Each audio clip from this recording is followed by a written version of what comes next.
I'm going to move on from this as fast as possible. Number 2. It's time to get you up to speed on all things sports. Yes! With plenty of nonsense in between. Oh, look! Here comes our Starts right now on 90 Fan. Hey, what's happening there, San Diego? Great to be with you. It is, I don't need to tell you, finally a Friday. And it's a Friar Friday here on Gwynn and Chris. Chris Ello and Tony Gwynn Jr. Tony's down at Petco Park. Scraby's alongside here in the Odyssey Palace Studios as we get rolling and get you ready for the beginning of a homestand. Tonight, the Padres taking on the Minnesota Twins. They're in town for 3. And Padres will begin play 1 game ahead of Arizona for the wild card final spot in the National League playoffs. So big games all around. And our Friar Friday interview coming up in about 20 minutes, actually, would be Robbie Ray. So looking forward to welcoming him to a Friar Friday and welcoming Tony Gwynn Jr. and the gang back to the booth at Petco Park. How are you, Tone? Doing well, sir. How about yourself? Pretty good. Pretty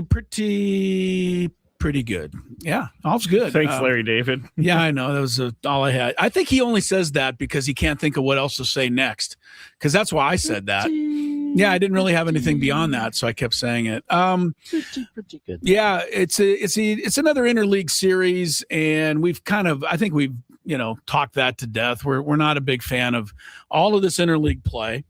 But the fact of the matter is the Padres have done pretty well, as have most National League teams against the American League. The Padres are 22-14 against the AL this year. They have 3 series left. The next 2 are going to be much tougher because they still have the Rays and the Yankees ahead. But the Twins come in here having won 3 straight, and that 3 was a sweep over the first place Atlanta Braves. So Minnesota's playing well. However, Tony, the Padres have not lost back-to-back games in a month. Last time was actually July 22nd and 3rd. Lost 2 games to the Braves in Atlanta. Other than that, 18-7, the best record in baseball, and hoping to keep the good times rolling. Let the good times roll. Thank you, the Cars. I appreciate that. A little Rick Ocasek. Let's keep the good times rolling. Coming home, little Friday, or little what is it? City Connect Friday tonight. Yeah, there you go.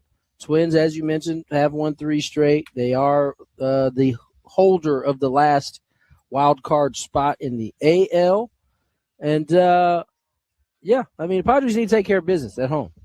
We talked about it yesterday. They went 500 on the road.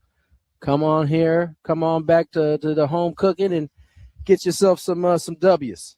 Yeah, Padres have been doing it really with the pitching, and maybe that's not that surprising, but in a sense, it feels like it is because there was such a long stretch where the Padre pitching was a veritable, kind of survival mode, with the starting pitching and all of the injuries and, mixing and matching and, quilting it together, as myself and Kevin Acey like to say. But now, you got yourself the 5-man rotation, and help is on the way with Joe Musgrove hopefully returning soon. But until then, Vasquez holds down that spot, and he'll start tonight, trying to give the Padres a 5th consecutive quality start.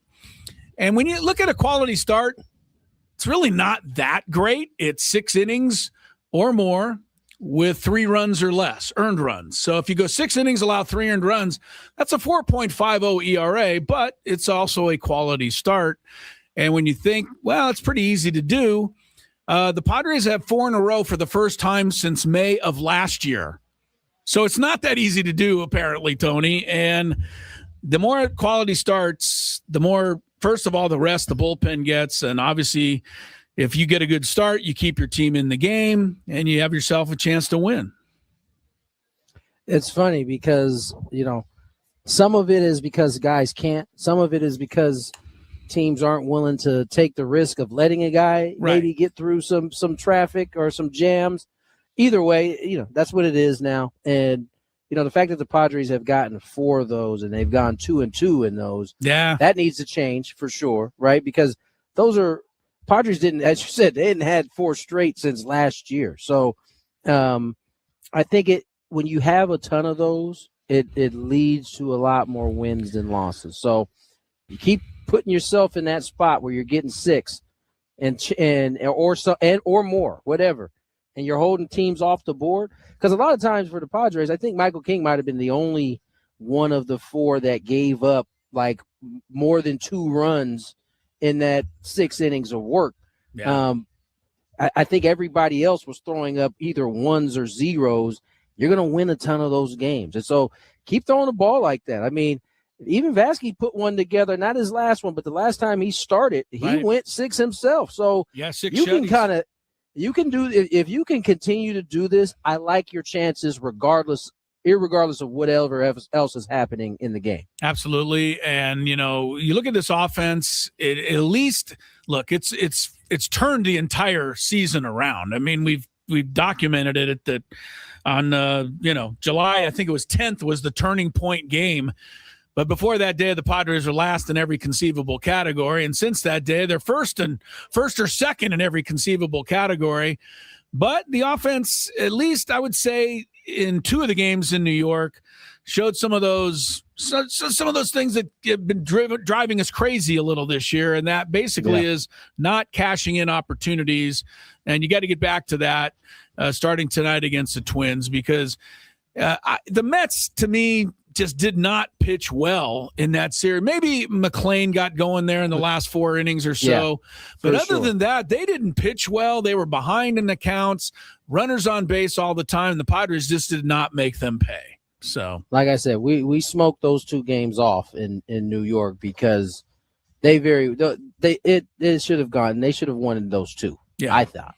Yeah, but whatever, it's done. What's done now. So I looked into this. You're still mad at Robert Stock. I'm still mad about Robert Stock. I really am. I cannot believe because you're not the only one mad about Robert Stock. Okay, so believe me. Yeah. All right, because I looked into his career. He was like playing in Mexico just recently. Anyway, I looked at the whole thing with the mound and him standing all the way to the other side. Like, do you think did the Padres go any further in trying to talk about that? Or I mean, you can all you can do is raise it to the crew chief. If the crew chief deems it legal, he didn't want to call it. Then I guess it's not illegal. But it really seemed like he was getting a bit of an advantage. He definitely was getting an advantage. Well, look, he took advantage of it.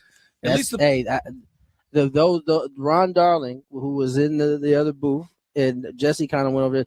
They would tell you without a doubt that Mike Scott was scuffing the baseball in that 86 series. He was. But they couldn't prove it. And so, they just got to keep moving on. You got to figure out another way. The 86 it's just how it was. He's referring to the 86 Mets who won the World Series but lost 2 NL playoff games to the Astros.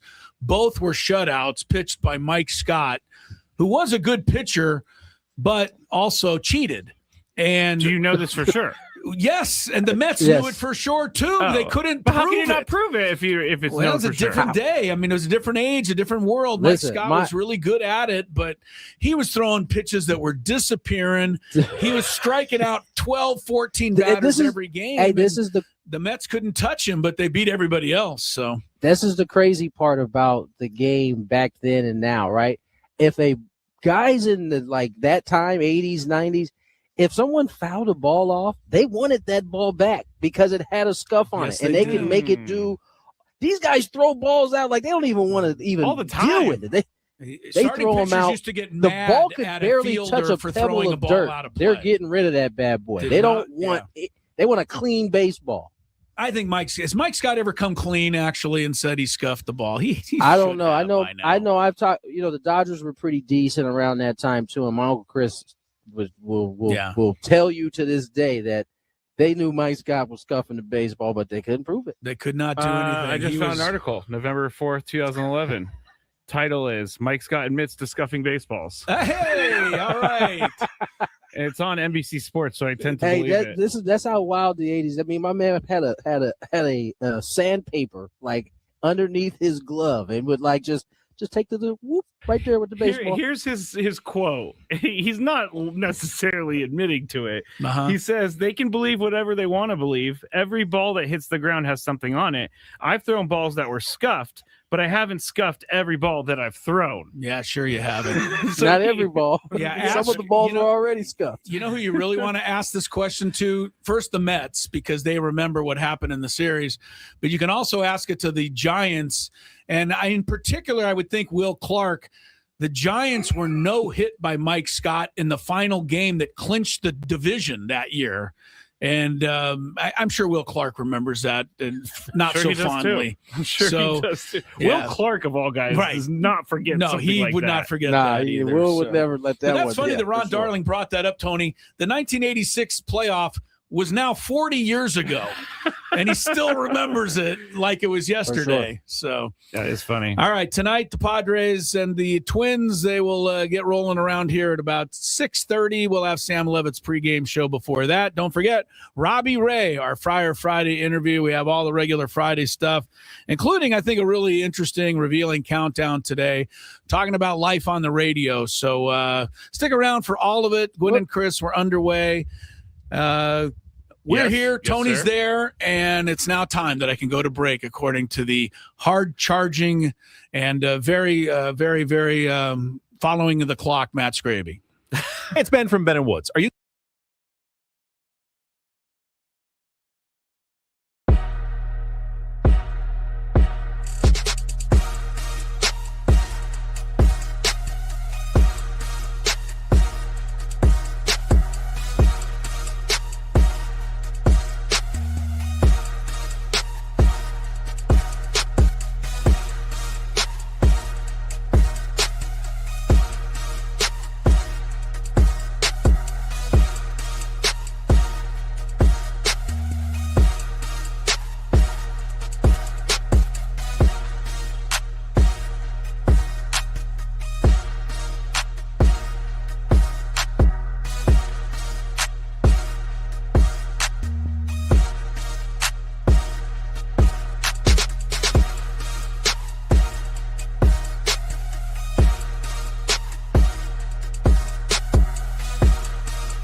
Chris Ello, Matthew Scraby, Robbie Ray to join us on as our Friday guests here in a few minutes. Do not let Scraby Robbie near this interview because all he wants to know is why Robbie Ray grunts.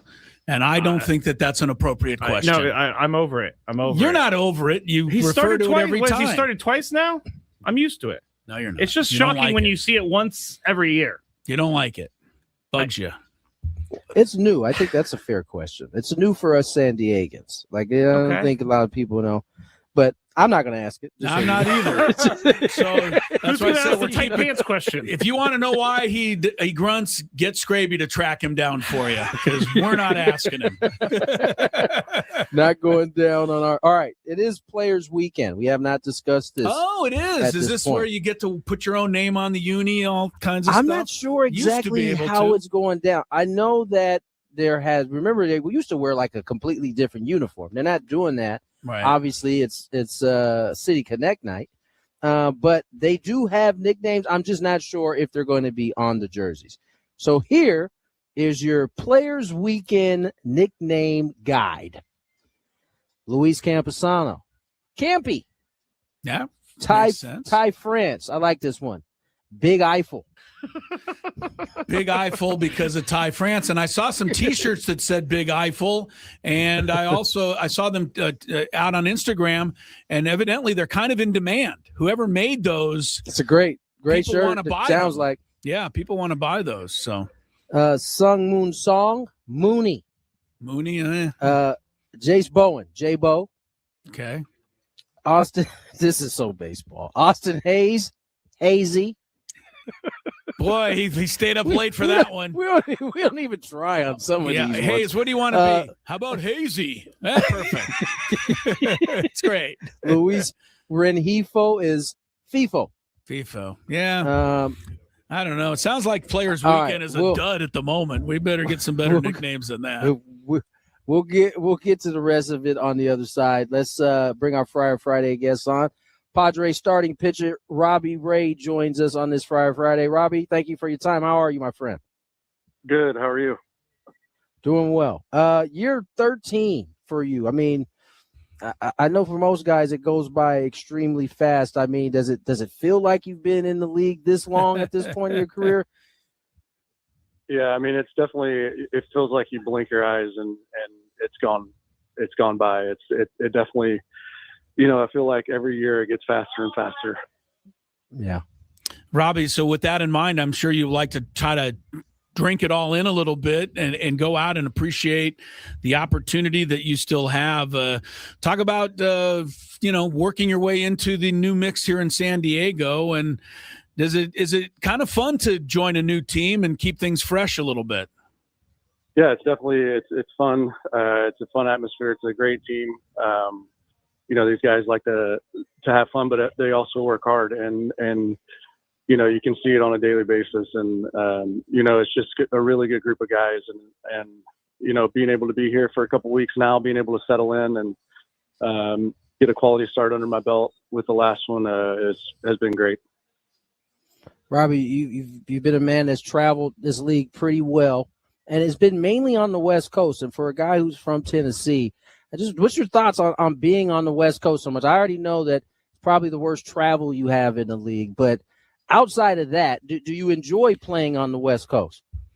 I do, yeah. San Diego's obviously, I mean, it's beautiful. You can't complain. Living close to the beach, 65, 70 degrees and sunny every single day. I mean, it's a tough life, But the West Coast is great. I love it. Well, we appreciate you thinking that it's 65 and sunny every day. Lately, it's been like 95 and sunny, but we're hanging in there. Robbie Ray is with us, and I'll ask you a question that you've probably already been asked 100 times since the other night, but your view of Fernando's catch, it was, I'm sure, appreciated by yourself more than probably anybody else. Very appreciated. Yeah, off the bat, I didn't think it had enough to carry, and it just kept going. And then I saw Fernando go back, and he was at the wall, and he leapt up, and I was like, "Did he catch it?" And I'm sitting there looking, and then he finally holds the ball up, and I just blacked out and threw my hands in the air. It was amazing. Yeah. Robbie, you've done a terrific job since joining the rotation. You mentioned you got your first quality start underneath your belt in the last one. One thing I've noticed just kind of doing these games, you seem completely unbothered when you have traffic behind you. I mean, obviously you've done it for 13 years now. You've had to have done it many times at this point, but not everybody seems to be as comfortable as you do once you do get some traffic on the bases. Where does that come from? I think it's like you said, it's the experience.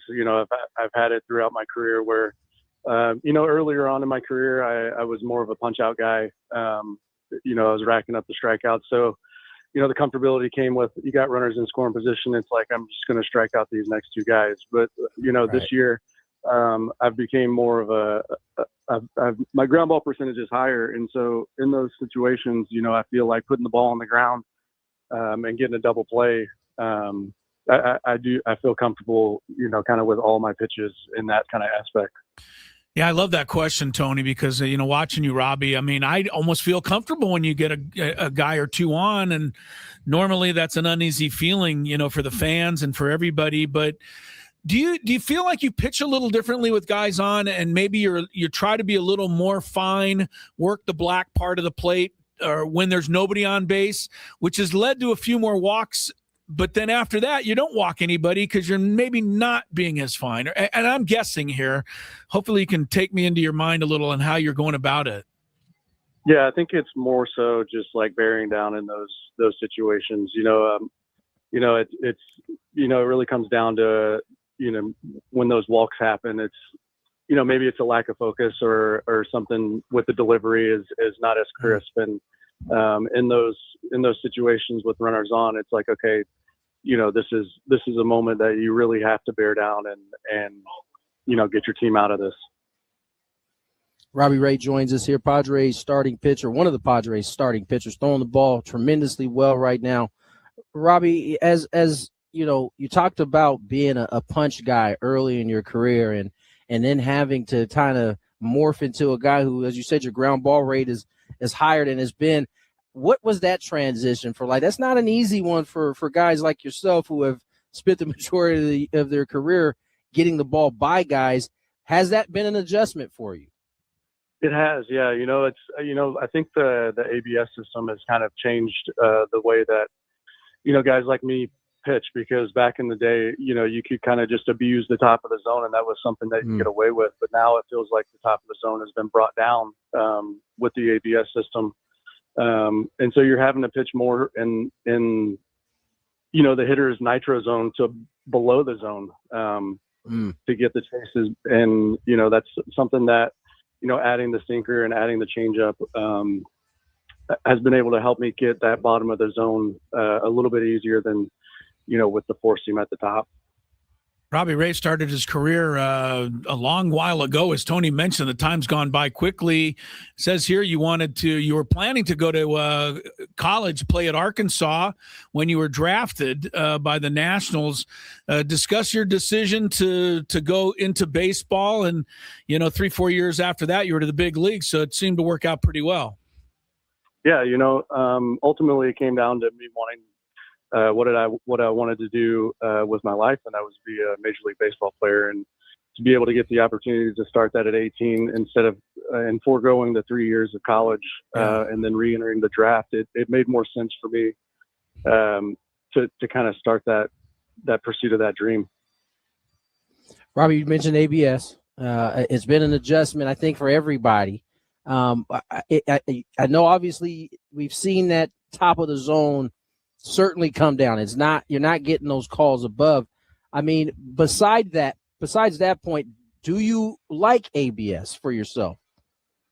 I think it kind of it's fun for the fans. I think the fan interaction is great. But there is the human element to baseball that's kind of been taken out of it with the ABS. You have the umpire who makes a call, but then it does stop, the hitters from complaining, because it's like, if you want to complain, just challenge it. So I see both sides of it, and but it is kind of frustrating when you're out there and it's like, man, I felt like that ball was, that 5-6 years ago that gets called a strike. and then all of a sudden the hitter challenges it, and it's just above belt high, and it's a ball. Robbie Ray joining us on the SDCCU fan hotline, not Big Bank Banking. It's better. I want to finish up with something really good, Robbie. I want to ask you, where do you keep the Cy Young Award? And how do you deal with having been a Cy Young pitcher? Because unfortunately, that award you won in 2021 is not helping you get guys out today. Although maybe it's giving you the confidence you can do it, right? For sure. Yeah, I have the award in my house. I've got kind of like a little trophy hall with all of my accomplishments hanging up with some jerseys and stuff like that. So the family and everybody can kind of walk down that hall and see it. So it's pretty it's a pretty cool little display that I got. That's awesome. Robbie, we won't hold you any longer, my friend. Thank you for your time, man. Good luck in your next start, and you got the city behind you, my friend. I appreciate it. Thank you, guys. Thanks, Robbie. Robbie Ray, our Friar Friday guest. SDCCU is not Big Bank Banking. It's better. Good job. Cy Young Award would be cool to have. Just one. Why not? Just one? You just want one? You can go buy one and put it up if you want. I might just actually. I'd like to see Robbie Ray. I'm sure they sell display. replicas. Yeah, they definitely sell replicas. I've told you about the time I saw Cy Young Award, right? Well, I've seen it. I think I saw Randy Jones's. No, I was at Tim Lincecum's apartment in San Francisco, and I saw. Why? Oh yeah, that's a whole story that I've told on the radio before, but we did hear it's maybe one of the worst moments of my life. So, let's revisit it. This was early. Was this early Scraby radio guy? Yeah, this was pre 97.3 The Fan. I don't think Scraby would tell this story today. You're probably right, but I've already told it. So basically, my ex-girlfriend from this is 15, 16, 17 years ago. My ex-girlfriend, I walked out and they were making out on the couch, her and Tim Lincecum. And so why were you there in the first place? She was friends with him. And I thought it was going to be awesome to go hang out with Tim Lincecum. And he stole your girl. I don't really know what happened with that. Maybe it was his girl the whole time. You didn't know if they were friends. We don't need to go down. I don't want to think about that. I've already buried that so deep, and I've worked through it. That, I think we should put it under the category of be careful what you wish for, because you probably really wished you could meet Tim Lincecum. I did. When she said, "Hey, I know Timmy," she called him Timmy. I know Timmy. Goodness. Well, you should have taken that as that should have been a giveaway. That should have been your Now, first. the reason I wasn't I didn't think from the beginning is because she was in a group of people. Timmy. She was in a group of people that all hung out with Tim Lincecum. And anyway, let's move on. By the way, it's interesting that Tim Lincecum has Cy Young Awards, though, Scraby. I think we should talk a little bit more about Timmy. He sucked the face. Tell he us was why, not Tony. fun to face. Because he was catapulting his body at you while he was throwing the baseball. It was tough to hit. That guy. Didn't he have 2 no-hitters against the Padres, I think? Yeah, and he also threw 140 I wasn't a part pitches. of one. I think I was a part of one. Oh, were you? Yeah. Oh, now the chat is giving me, he was just a friend. He was just I think Tony's got it right. Old Timmy. I think Tony's right. I should have said this in maybe I'll say it in the countdown later, but I shouldn't tell such personal stories so early in my radio career because they do follow you around. People don't forget, man. They got memories like elephants out there. They really do. Yeah, they were. I mean, and we find out when they come up to you sometime, listeners, and we love when you come up and say hi. But listeners who come up and say, "Do you remember the time?" And then they tell you some moment on the radio show from 2023, and you're like, yeah, I wish I did. Scraby has some good ones, man. You really did have some. I had some crazy days. You've given us some good ones. Yeah, I had some crazy days. That night, I'm not joking. I walked outside angry as everything. It was 3 a.m.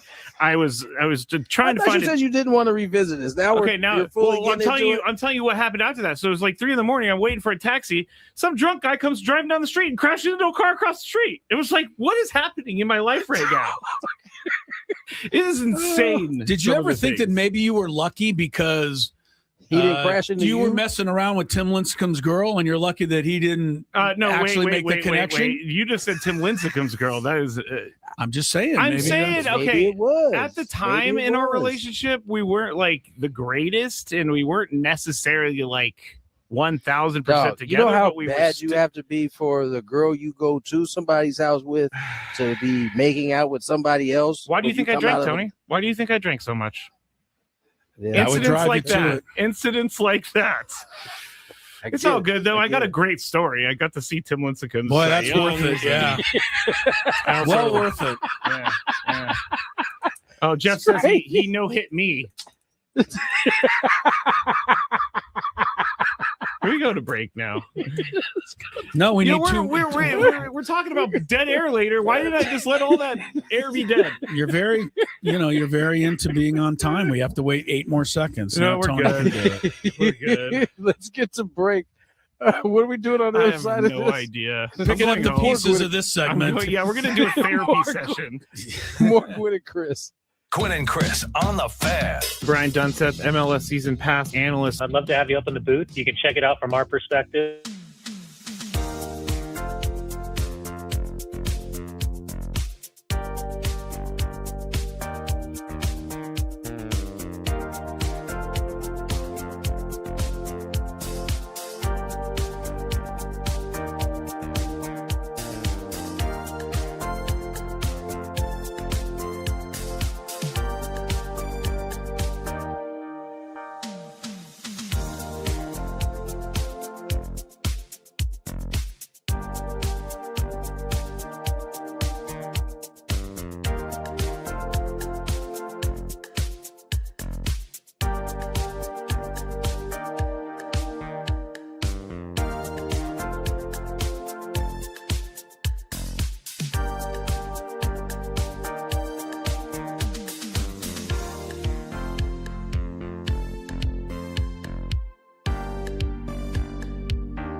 lefty. He will return to the mound Monday. Start off that series against the Pirates. Tonight it'll be Vasquez and the Twins in game one of the 3-game series. The Padre lineup is out. We'll give it to you in a minute. A couple of quick things in this segment. Just to let you know, Tony Gwynn Jr. is not back in his seat, and just so you know. All right. Brewers and Braves are playing this afternoon in Milwaukee. I don't normally care too much about, a little afternoon baseball. But, Scrape, this is a hell of a matchup. I don't know if you saw this. Chris Sale against Mizorowski. So they're going head-to-head. Yes. You got two of the best in baseball. And Mizorowski looked up to Chris Sale as a kid. Yeah, well, right now, Sale's looking up to him because Mizorowski is shutting out the Braves, which he's been doing to everybody this year. 2-0 Brewers over the Braves in the top of the 6th inning at Milwaukee. Everything else is under the lights. Couple of quick baseball notes while Tony gets settled back in here. Ketel Marte does go to the 10-day injured list. This after his no-show. So the Diamondbacks still have to figure that situation out. Tony, I don't know if you've heard anything more. Both Scraby and I just feel like there's more to this. I know a lot of people are saying, well, Ketel Marte is a deadbeat player and he doesn't care. And I never said I that, just by don't the way. know. I said people are saying that, okay. and I don't know that that's accurate. Ketel Marte seems to be a very pretty emotional guy, at least some of the things that I've seen, and I just wonder if everything's okay with Ketel Marte, and a lot of the references from Torey Lovello and others seem to indicate that nobody's really sure what the situation is right now. Yeah, I'm not sure. I think we all are kind of waiting to see if there's more information that come out. What we do know is he's going to the IL with a knee issue. Yeah. But I tend to believe, I kind of in agreement with Chris on this. Like, seems to be something going on. You just hope it's being addressed one way or another, right? Yeah. Because it's not normal. This situation is not a normal thing that happens very often. So no. Because I don't know enough, I'm not going to speak on it. I just hope that whatever it is, it's being addressed. I think we're all in the same situation, but I just think before people jump all over Ketel Marte, which a lot of people in Arizona seem to be doing, I've seen a lot of people calling for the never play again, suspend him the rest of the season. And maybe Who are these people, by the way? I'm just saying maybe that's what ends up happening, but it seems a little harsh before we know all the details.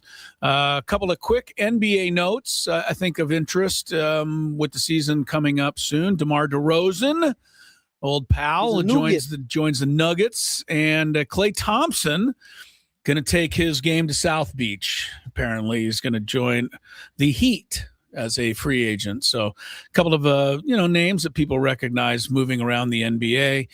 I wanted to get into, I have one thing before we get into the Dodgers. And I think the Dodgers need to be discussed, even though we don't really know a lot. The old where there's smoke, there's fire theory is starting to get into my mind about the Dodgers and their payroll and what's happening. But I wanted to congratulate an old friend that I haven't seen in a long, long time, but I called his games many years ago when I did the Sockers, Brian Quinn. And if you're a fan of the old champion indoor San Diego Sockers, you'll never forget that team, and Julie V and Steve Jungle and Kevin Crow, and Brian Quinn was the heart and soul of that. They won all those championships. Anyway, reminder, Brian Quinn is now the soccer coach at USD. Why is this something worth mentioning? Because yesterday they beat defending national champion and number 1 ranked Washington 2-1. So what a great win. This is in men's soccer. What a great win for the USD men's soccer team over the number 1 team in the nation and the defending national champs. So congrats to those guys. That's a great win for Brian Quinn, and he's one of the all-time great guys. And speaking of soccer, by the way, the Grand Canyon women's soccer team is now 2-0. We're going to be following this team so closely this year.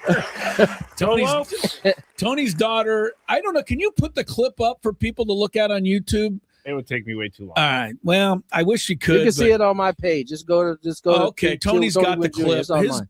Michaela takes a shot. First of all, she makes a great move, gets around 2 or 3 defenders, takes a cracker of a shot. It is going into the upper right corner of the goal for her first career collegiate goal. And the darn goalkeeper for Buffalo, one of the best saves I've ever seen. Diving, That's full extension, knocked it away to keep Michaela off the board. But yeah, you guys still won. She's knocking, though. She's knocking going to at get the one door. soon for sure. Yeah, but they won again. So good for you, Tony, and your daughter there. All right, so let's get to the Dodgers situation. This is hard to totally make clear to everybody because I've been reading as much as I can on it, and I am having trouble gaining a lot of traction on it because I don't understand the world of big business and, I don't know, all these terms and things that you've got to really be, sharp on this stuff to understand trading insurance companies and borrowing against loans. It's definitely complicated. So many things like that. But if you're like me, Scraby, and I know you are, what we're reading about the Dodgers and some of the investigations that are now going in to Mark Walter after his sale of the Lakers and all of this, it's starting to look a lot like the fact that the Dodgers have been pulling some serious shenanigans to get the kind of money that they are able to get to have the salary structure that they have. And maybe this is all premature, Tony. Maybe it'll all be perfectly well explained, and maybe it's all very legal. Again, this is a little bit beyond my, my scope, but people are wondering about it, and you wonder where it's going to go, if anywhere. Yeah, I'm sure. I think both of those things are true. I think it's definitely premature to have this discussion at all. But I also think that it could very well end up being some trouble for Mr. Mark Walter. So I don't know. It's very complicated. I mean, borrowing against other things that is not illegal, you just have to hey, I just thought of the word, Scraby. Yesterday I was trying. Disclose is the word I was what you're looking doing for. Yes, thank you, Tony. You hit the word.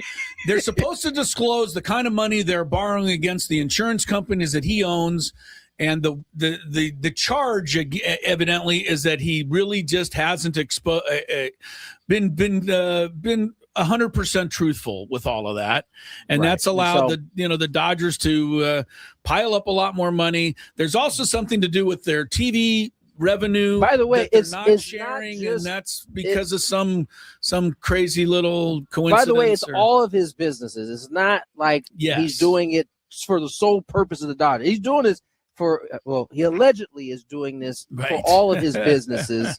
Dodgers are just one of them. But yeah, I mean, it's getting, there is smoke coming through the chimney, Yeah, as there is. my man Chris would say, but no fire yet. Yeah. And I don't even know that the smoke is thick yet. It's just smoke. But every day that we wake up, it seems like a new report comes out, or these things start to happen when you get like a trickle effect, right? It's a little piece here, and then all of a sudden, oh wait, we found this little piece here, and then a couple months down the line, well, we found this big slice here. And Yeah. so how did we not know the Dodgers were doing this for the last 15 years? This is so obvious. Well, evidently not, because it's it's coming out very, very, very slowly. It's even Jeff Passan, who is the great baseball reporter by most accounts, Ken Rosenthal, who's a big name, Bob Nightingale, who's a big name. A lot of these guys, I've been seeing that they're coming under some criticism now because they're not pursuing the story fast enough and doing enough for some of the people out there who want to see the Dodgers fall. But I think this is going to come out eventually, and we'll see where it goes.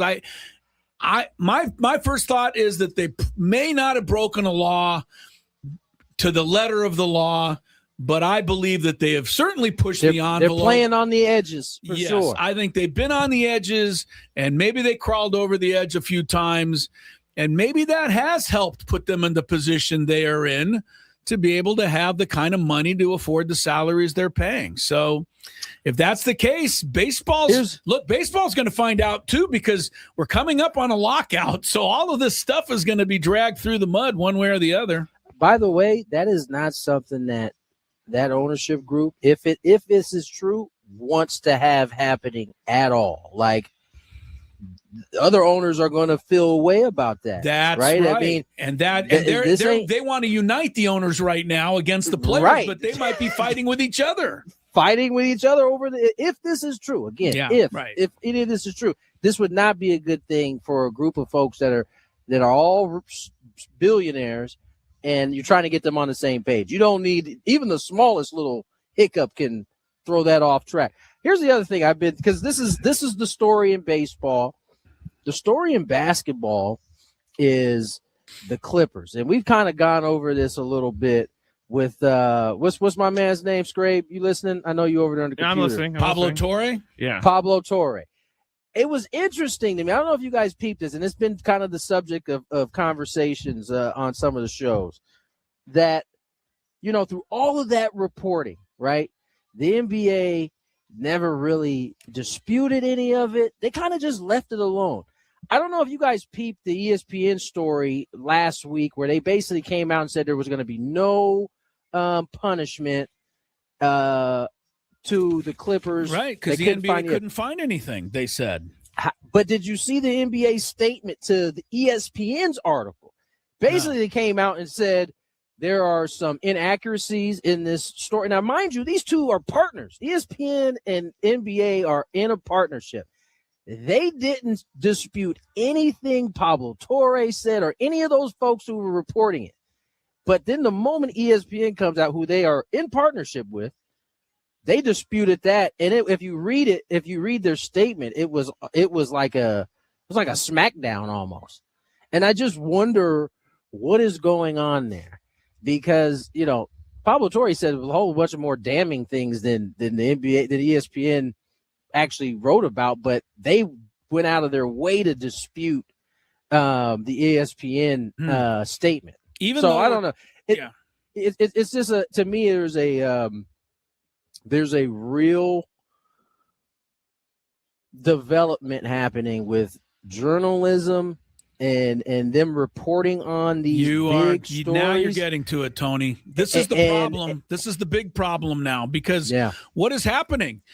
ESPN owns part of the NFL, right? They sold some of it to the ESPN so that it can be ESPN's NFL Sunday Red Zone, right? ESPN has a piece of the NFL. I know they do. And I'm sure they have a piece of the NBA in one way or the other. So how in the world are we supposed to count on ESPN to report on what's really happening in a league that they're owners of now? It's blurring everything. I just want to add, because we have I have a friend who's knows all this financial stuff, and they're saying that the problem with this whole thing is that he broke SEC rules due to the crazy conflict of interest, because the same entities are both the lenders and borrowers, right? Which is highly against SEC rules. Right, and I read that too, but I still don't totally understand. Me neither, but I'll just read what they sent me. I know they know what they're talking about. Yeah, right. He's a lender and the borrower. Okay, what does that mean? Problem. But, there's a lot of issues that are being looked at. That's the baseball, the Dodger thing. But Tony's bringing up something even bigger, which I think is something that they have to watch. And that is basically how we report on any of this stuff legitimately anymore. Right. That's why it seems like so many people are turning to these independent news bases now, because it seems like every entity is bought by another entity that could want to kind of skew whatever it is that the information they're giving you. There's a lot of this stuff happening in the world of journalism right now.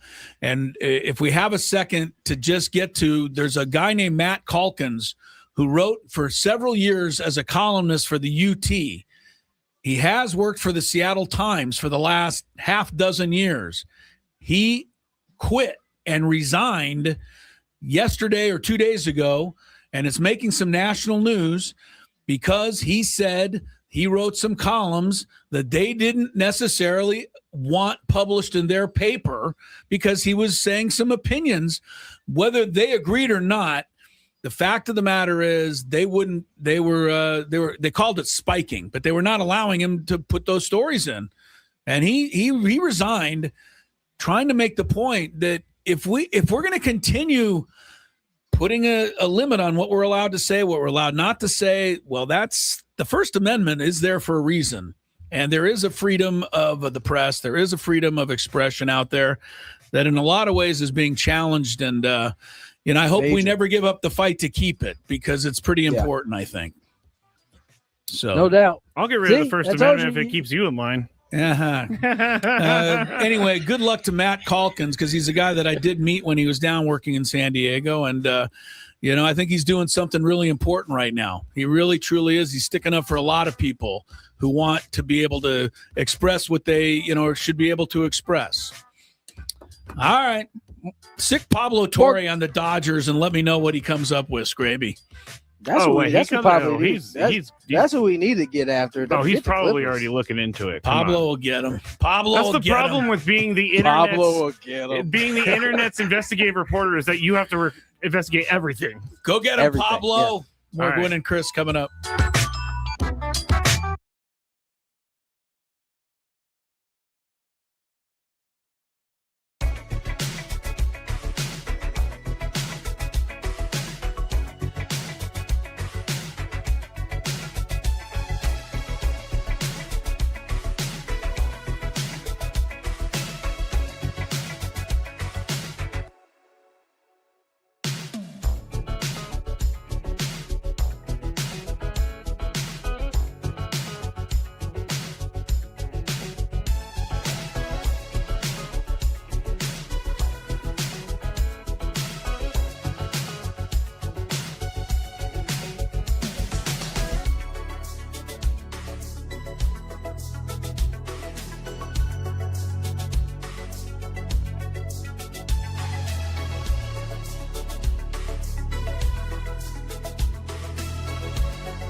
3 o'clock on the dot. Tony Gwynn Jr., Chris Ello, Matt Scraby, Padres, Twins tonight. Little City Connect night. Tonight? I really like these new City Connect uniforms. Do you? Yeah, they're awesome. I do too. Only thing I wish is that they had different font. Now I've seen the font just takes me back to the previous one. It is the same exact thing. Same exact font. You know? That is true. But outside of that, I love the uniforms. I especially love the bone pants. Yeah, that go with the navy top. I still like the old City Connects because they were nice enough to gift us one. The only problem with the old City Connects is they gave us number 22, and it reminds me of Juan Soto, and so I don't like. It was actually the season 22. I know, but it's 22 nonetheless. My wife likes to wear it sometimes, so. I think the only person that wears that jersey, because she wears it. I'm saying my jersey, I got made fun of at a game one time. Someone behind me asked me when I was going to go in and pitch because I made my own jersey. So I haven't worn it, but my mom wears it, and people, your mom wears it. She loves it. She should. I gave it to her, basically. I gave it to her. She's proud of you. It says your name on it. It does. Well, her name, too. Fair point. Yeah. Fair point. Hadn't thought of that. All right. I just keep filling the air with random. No, I think I like these City Connects better than those City Connects. I've come to that conclusion. Okay, Tony. Gambit time. Are you asking my opinion? No, I was. Oh, your opinion. You're. Oh, he already gave your opinion. You said you liked them. I thought he gave my opinion. Yeah, he likes them. All right, let's get to the date again. That's what I'm waiting for. Do you like money? I think about money a lot. Do you like money without doing anything? Winning. Do you want to make money while watching sports? I think Washington is immortal luck. Washington! Woohoo! If you answered yes, this is your segment. Just don't blame us when you lose. Nothing is ever your fault. It's your game. Take it.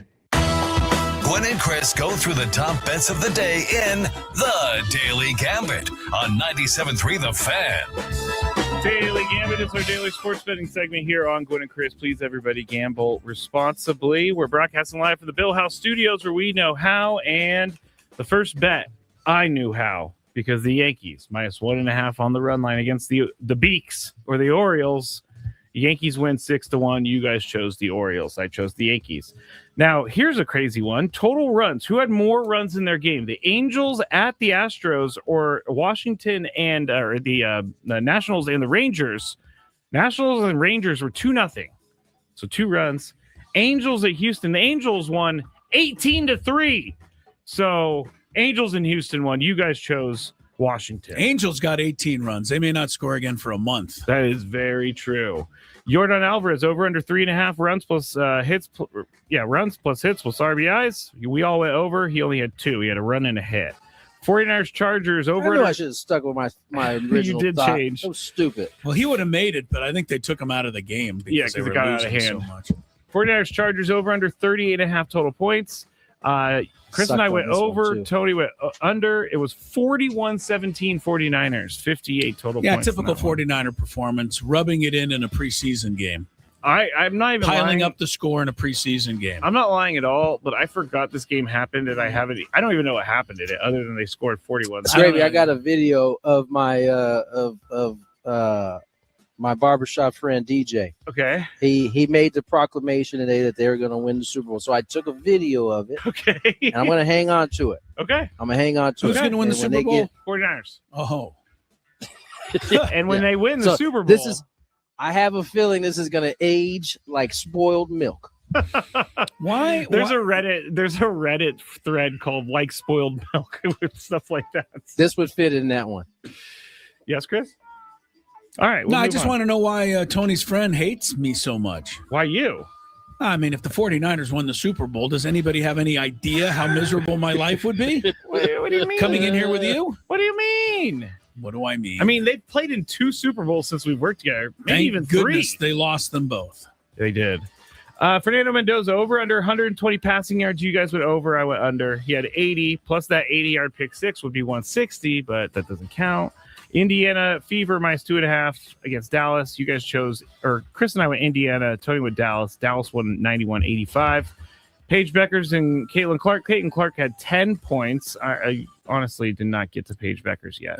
13 for her. Neither of them shot well. But Paige Beckers wins the bet. So. Yeah, and there was even a shot. Again, there's people online, I think, and if, unfortunately they're in my feed, but they just keep showing the WNBA in a bad light. And I don't know how the league can stop it, but there's a play last night where late in the game or quarter, Paige Beckers is trying to foul Caitlin Clark, and it's such a stupid video. She reaches for her, then she reaches for her again. Then Caitlin Clark falls down and throws the ball to the ref, and people are trying to start a whole war now between them. It's a shame, man. I don't know why people don't seem to want this league to get its due. They don't.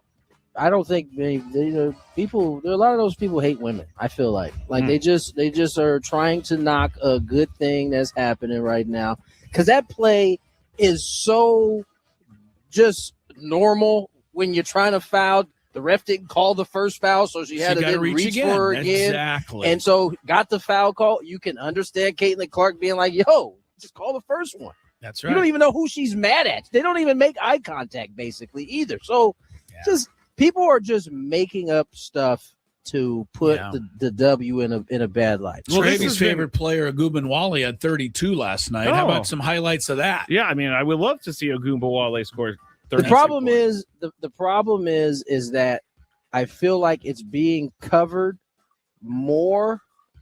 And I don't even know that it's more, because I think all of these sports are the clips are used on Twitter more than there are actual shows kind of highlighting it, right? Yeah. So if you're on Twitter or on Threads, that's all you're going to see. Most of it. You're going to have an easier time finding some BS video someone put together that makes the W look crazy than you are going to find of, someone dropping 32. I think it's a lot of the outsider broadcast people that are latching on to the politics side of this. People that don't even watch the WNBA. They just have nothing else to talk about, so they want to talk about something that they can just make fun of or crush or whatever.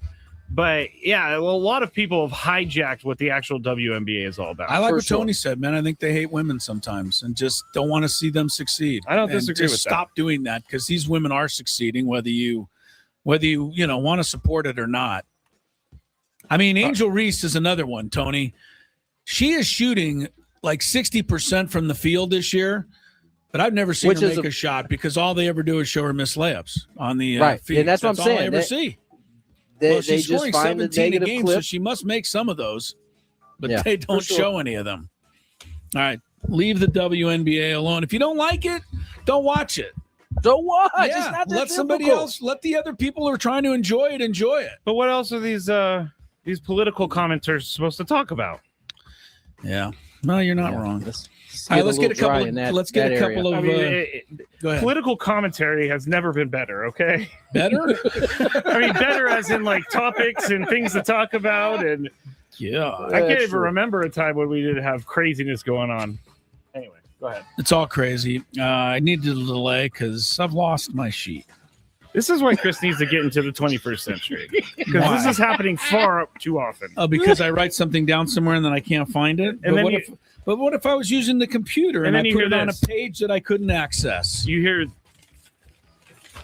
the papers, then you hear him doing the licking his fingers. He does. He is one of the few people I still see that licks their fingers. He needs to leaf through. He needs to leaf through the paper. You have to leaf through.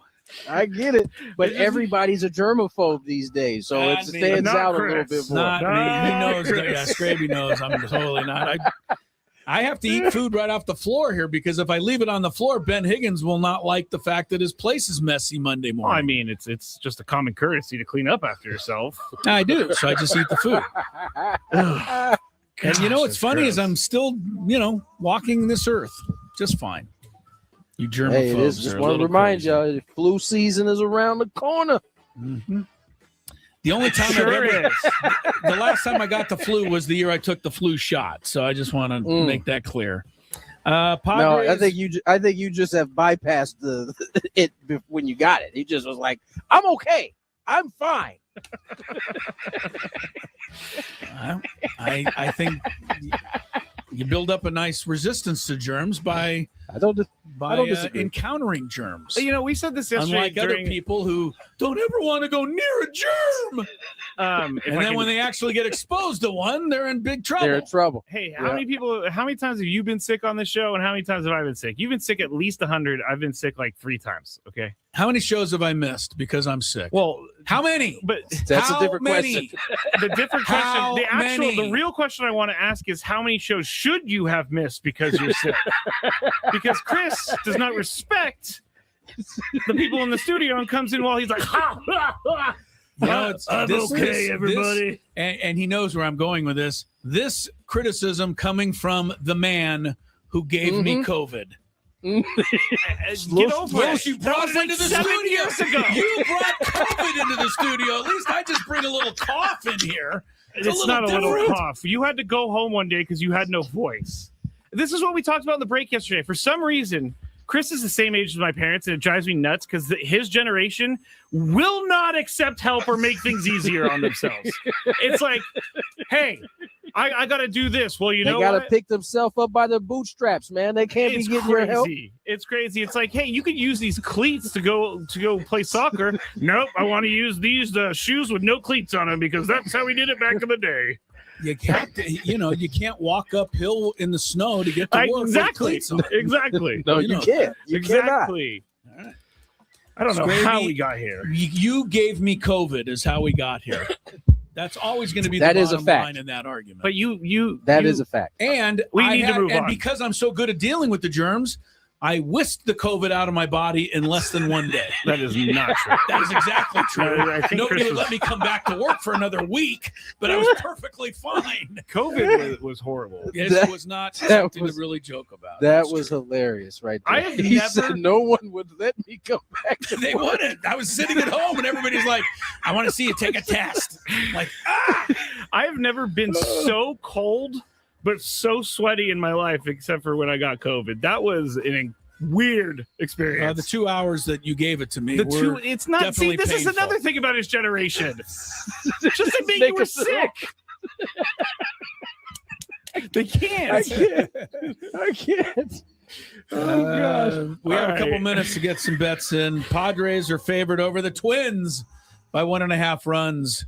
COVID giver, you go first. I'll go with the Padres. Do we know who's starting the game yet? Vasquez, but yeah, let me make sure Yes. in the MLB starting Vasquez lineup. is start. Okay. all In right. the MLB page, Vasquez it start. still has a TBD there, but no, there he is. I He promise popped you up. guys it's Vasquez. Okay. Yes, he just popped up. So with that, I'll go with the 5th consecutive quality start. Vasquez a win. Tony should mention. Yeah, the, I'm going Vasquez in the pods. to the win. How about 8 runs? We going over or under that tonight? Who's Chris? throwing for them? Connor Priella, Yep. rookie left-hander with the give us 5.5 8. ERA. We struggle sometimes against these rookie left-handers, but not tonight. By the way, Fernando's starting to mash left-handed pitching the way he used to. He is destroying it at the moment. By the way, so- someone on the chat, Yo Madre, said the answers to the cure are being held in Elo's body because you recovered so quickly. Could be the case. Yeah. And I'll give you my secret. Expose yourself to germs and you'll be ready. I'll go over as well. Over 8 runs. Tony, what do you Over. All of us going for a big offensive night. We have Cleveland and Colorado at Coors Field with a 10.5 Oh, that's a run doozy. evening. Joey Cantillo, who pitched well against the Padres. Tanner Gordon for the Rocks. And I don't know. I think you're first, Tony. 10.5 runs at Coors Field. That used to be a gimme. Not so much anymore, but I'm going under. going to take an under. I would agree with you, but the Rockies have like a makeshift starter, so that doesn't bode well for Drew. Our guy Drew Goodman and company tonight to call a victory. I'll take over. I'll go Scraby? over as well. Over for you. How about Connor Prielup of the Twins? 2 strikeouts over Vasquez. So you take either Vasquez strikeouts, you get 2, or you take Prielup to have more strikeouts.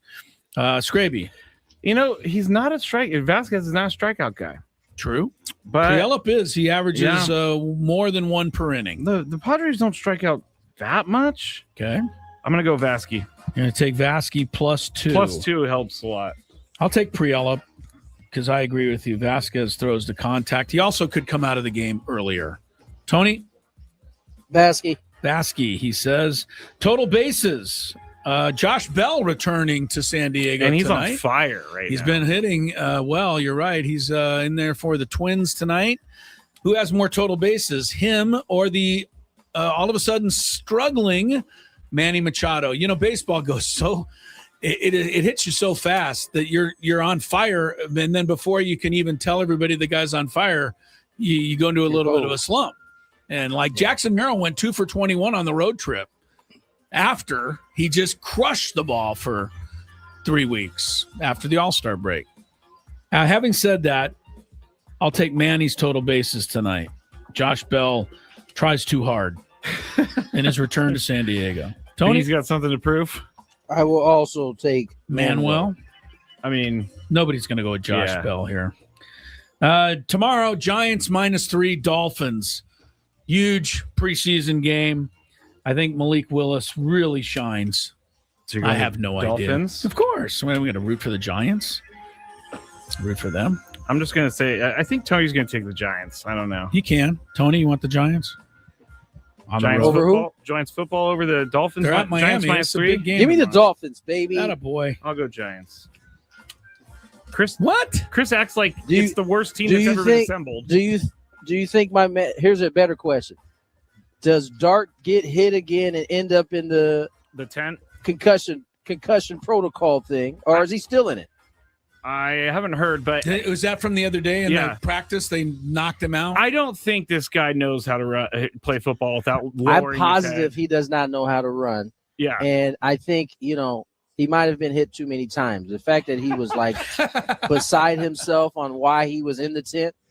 My guy, Yeah, if you get hit and you put your hand on your head like, oh, my head's about to explode, you're going to the tent, my guy. Yeah. Every time. Thank God Brian Dable's not there to like run in there and are you okay? Cuddle him. You're okay. Come on, let's go. Follow me out. Let's go. Jackson We got- Dart! Well, he realized his job was Jackson Dart basically had his job in his I will hands. also say Jackson Dart took the hardest hit of any player in the NFL last year. And how that Yes, he wasn't illegal when the Patriot guy clotheslined him on the sideline. Oh, I forgot. Remember that about game, Monday Yeah. Night Football? Yeah, I remember. One more, Minnesota Lynx, best team in the WNBA, but only 1.5 at Washington. This kind of reeks. I'm going to take Washington like they know something. Yeah, Because I'll take Minnesota's Washington much on this too. better. They have 30-7 Minnesota. They're having a great year. Washington just a couple games over 500. Minnesota. You're going to take Minnesota anyway. Minnesota. Minnesota. He already went Washington. I'm going Washington. Washington, yeah. Well, it'll be interesting to see how the Twin fans in attendance tonight at Petco Park may have to divert their attention to follow what's happening there.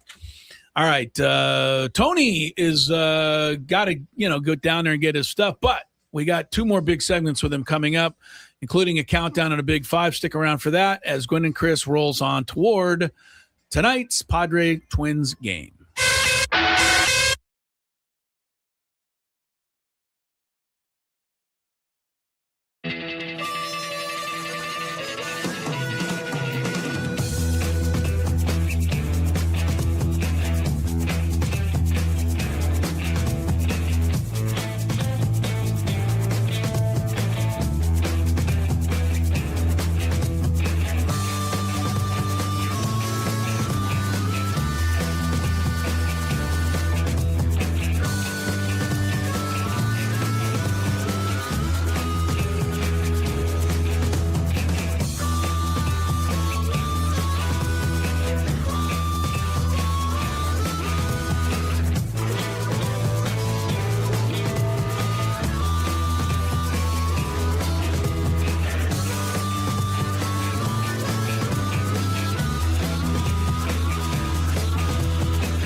Chris, hello. Yeah, we're here in Cooperstown for 97.3 The Fan. So excited, the induction weekend for the great Trevor Hoffman. What a class he's going in with, too. Let's take a look. Of course, Alan Trammell from Kearney High School in San Diego. And then, of course, the Detroit Tigers' great shortstop, Jack Morris, in a Tiger uniform there, but I always remember him pitching that 1-0 shutout in Game 7 of the 1991 World Series for the Minnesota Twins.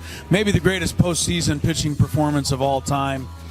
Chipper Jones, Padre fans remember him. Every fan of a National League team remembers him because he would come in and do damage to that team.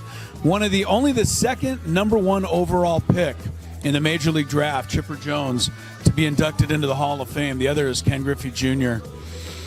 Vladimir Guerrero never met a pitch he couldn't swing at, and powerhouse hitter for the Expos, and then, of course, the Angels at the end of his career.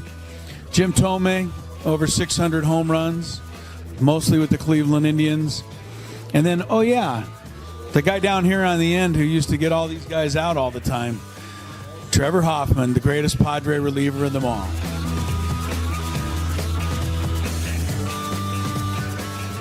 Two of the greatest outfielders in the history of baseball. Of course, you've got Babe Ruth right here.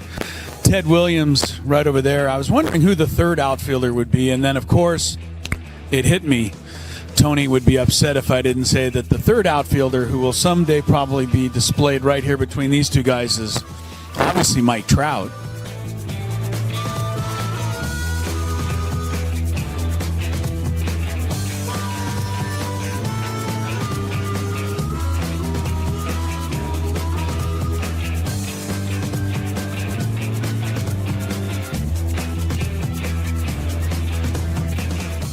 And this is the San Diego Padres locker room here in Cooperstown.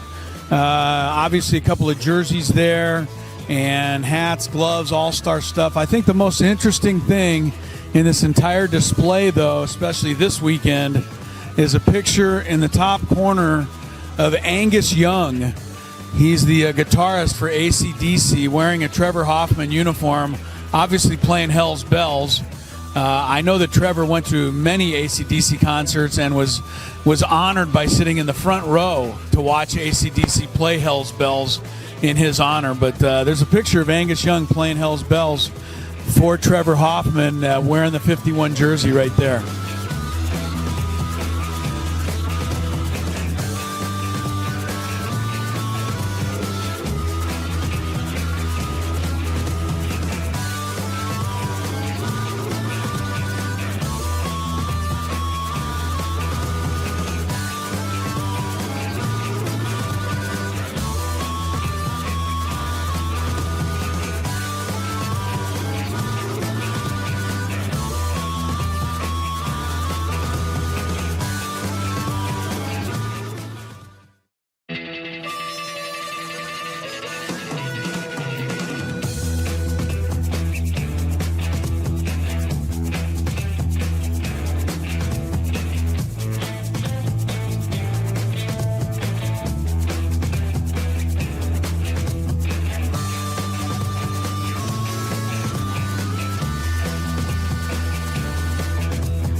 Was on with us earlier.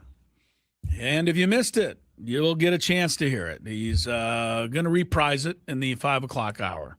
Well, actually, Robbie Ray's not going to be interviewed again, but would that be awesome if they were? Wouldn't that be nice if he came back and twice? said, "Yeah, I'll do another interview for the 5 o'clock listeners"? That would be great. Yeah, Robbie Ray, good guy, Cy Young Award winner, and pitching Monday. Tonight it's Vasquez against the Twins, and it's Prielup, the rookie lefty, for Minnesota. Scraby, got a little lineup to share with the folks out there. Yeah, I have to decode the lineup, though. Why is that? Because they put it in terms of their nicknames, their player weekend nicknames. They did not do that on the MLB site. So if you know what, I'll do it in that way. You think you can pull it off? I'll do it in that way. You're going to do it's Players Weekend. So everybody's going to have crazy names. Although the Padres weren't that crazy when you consider Austin Hayes is going by Hazy. Okay, great. Oh, that's really funny. Is Cronenworth going to be Crony? He usually is. No, I'll tell you. Here we go. Let's here's do the it lineup with the players' names. Go for it. Leading off for your San Diego Padres playing right field, El Nino. Okay, yeah. DHing batting second, FIFO, which is Rengifo. FIFO. Third base, FIFO's batting been third. Still, FIFO's been unbelievable. Yeah. I'm going to start calling him that. I like that. FIFO. Third base, El Ministro. Manny Machado. El Ministro de Defensa. Correct. Is the longer. Yes. C. Yeah.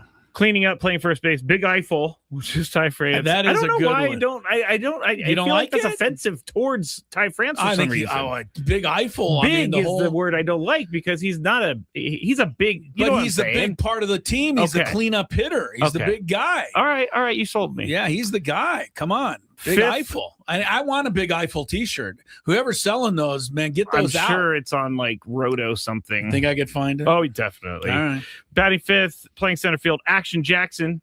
Yeah, it doesn't do it for me. I feel like his nickname is just Jackson. Yeah, Action Jackson is not it's okay. There was a movie that came out many years ago called Action Jackson. But this isn't. It was a terrible movie, so it's not something you want to be so associated with, I don't think. Batting sixth, playing shortstop, X-Man. Yeah, fair enough. There was a movie called that too, I believe, right? Yeah, I mean X-Men, maybe. Maybe X-Men. Left field, batting, seventh? Hazy. Yeah, okay. Now, maybe he's referring to the weather or the cloud formations in Los Angeles. Or the beer. Hazy is not my favorite. I think there's like a hazy IPA or something. Oh, man, yeah. I think he's just adding E to his name. Batting eighth, playing catcher, the Furminator. We already knew that one. That's a good one. Yeah, I like the Furminator, but I get mad every time he's in the lineup instead of Campy. I just think they need Campy. And honestly, I think when Campy's not in the lineup, he should be DHing because I think he's been that good. But go ahead. Let's see here. Finally. Batting ninth, Crony? Second base. Is he going Crony? No. Crone Zone. Oh, Crone Zone. I feel like Crony's the way to go, though. I'll be honest with you. I don't know who came up with it, but every now and again, and I think it's Don, but every now and again, a player owes a broadcaster, for coming up with something great that was really, just one of those things that organically happened. And every time Jake hits a home run into the Crone Zone, or whenever he makes a play and Don says, you can hit it anywhere, but don't hit it into the Crone Zone, it just adds to the whole allure of Jake Cronenworth. I missed the video that they made for the big board where they did like a Twilight Zone with Don Arcillo, and it was the Crone Zone. That was good. Yeah, the Crone Zone. Cronenworth, by the way, I have to look it up here, but his second half has been quite reasonable compared to how low his first half was. Offensively. Are you kidding me? It's completely different. Yeah, I don't know what his totals are before and after the break. I don't have it broken. Maybe you can find it while I'm looking it up. But for his batting average to be at 225 right now is pretty crazy when you consider where it was. Oh, yeah. It was like at 140. It was. So, give Cronenworth a lot of credit. And a lot of it probably did have to do with the concussion and everything he was playing through. I've said it many times, man. Jake's, one of my favorite players because he can go 0 for 4 and still help you win a game. Definitely. And there's not a lot of guys you can say that about. I am going to have to give you those numbers on the other side. Yeah, we'll get that for you, and we'll keep rolling. Our countdown is next. You're going to like the topic, life on the radio. We'll explain when Gwynn and Chris continues. From the first pitch of the year to the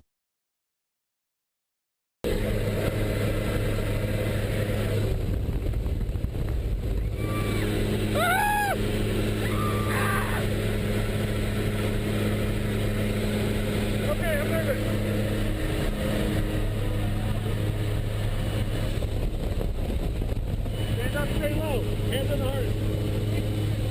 Stay low.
fucking off now.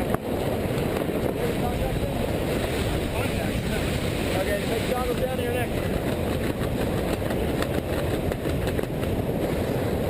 Crash landing, huh? What? We're gonna crash land. More or less. We're gonna hit the ground. Keep my knee. Don't worry about it. Pick up. Arms up. Right on all the way down. Right, right, right. All the way. Here we go. Up there. Yeah! Woo! Up, up, up, up.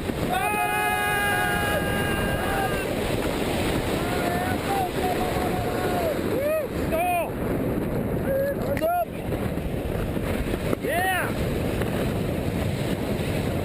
My turn. That'll happen. They're really sure. There, go, let go.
Oh, you idiot.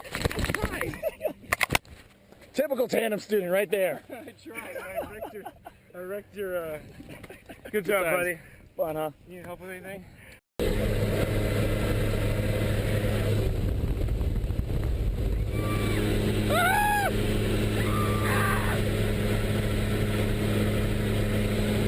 Okay, I'm nervous.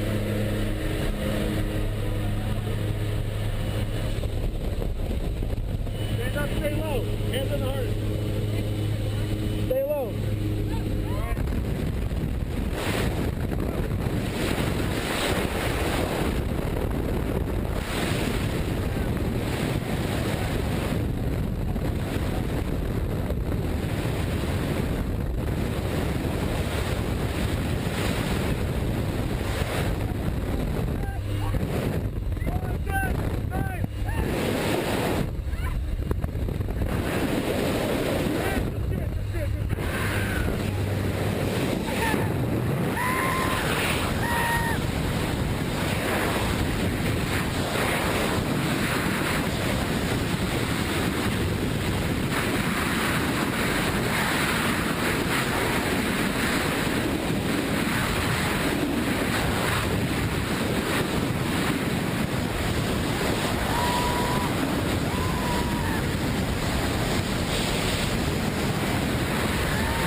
More Gwynn and Chris, 3:36.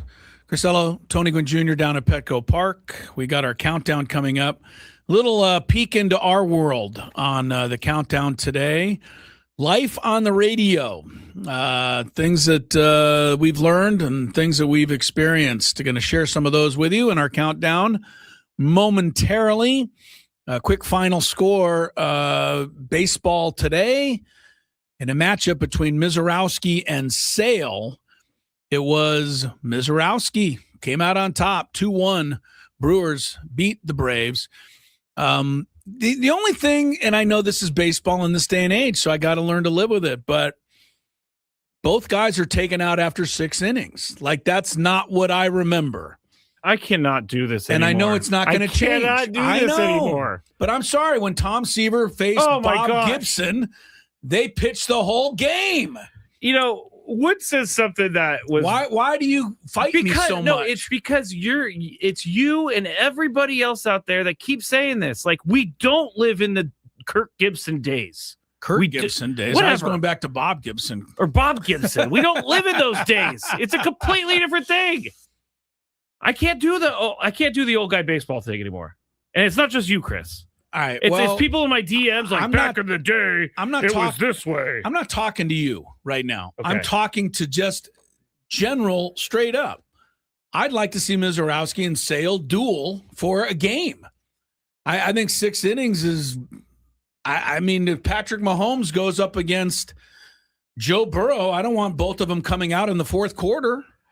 I know it's different. If that's what you're after, that's fine. I can understand. Well, that's all I'm trying to tell you. I thought you were saying that they're weak and they're stupid. I didn't say I did not say any of that. They both threw 90-something pitches. Out of the game they came. Final score, 2-1 Milwaukee. One of the things I've learned in radio is to be patient with Scraby.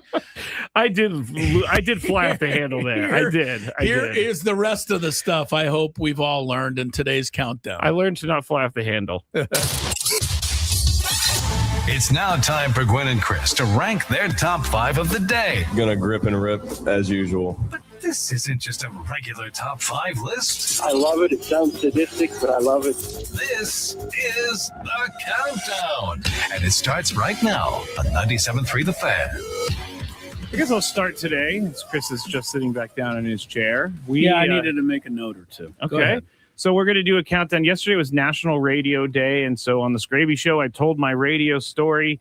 It happened in 1920. Detroit broadcasted like the first kind of news program, so that's why they call it National Radio Day.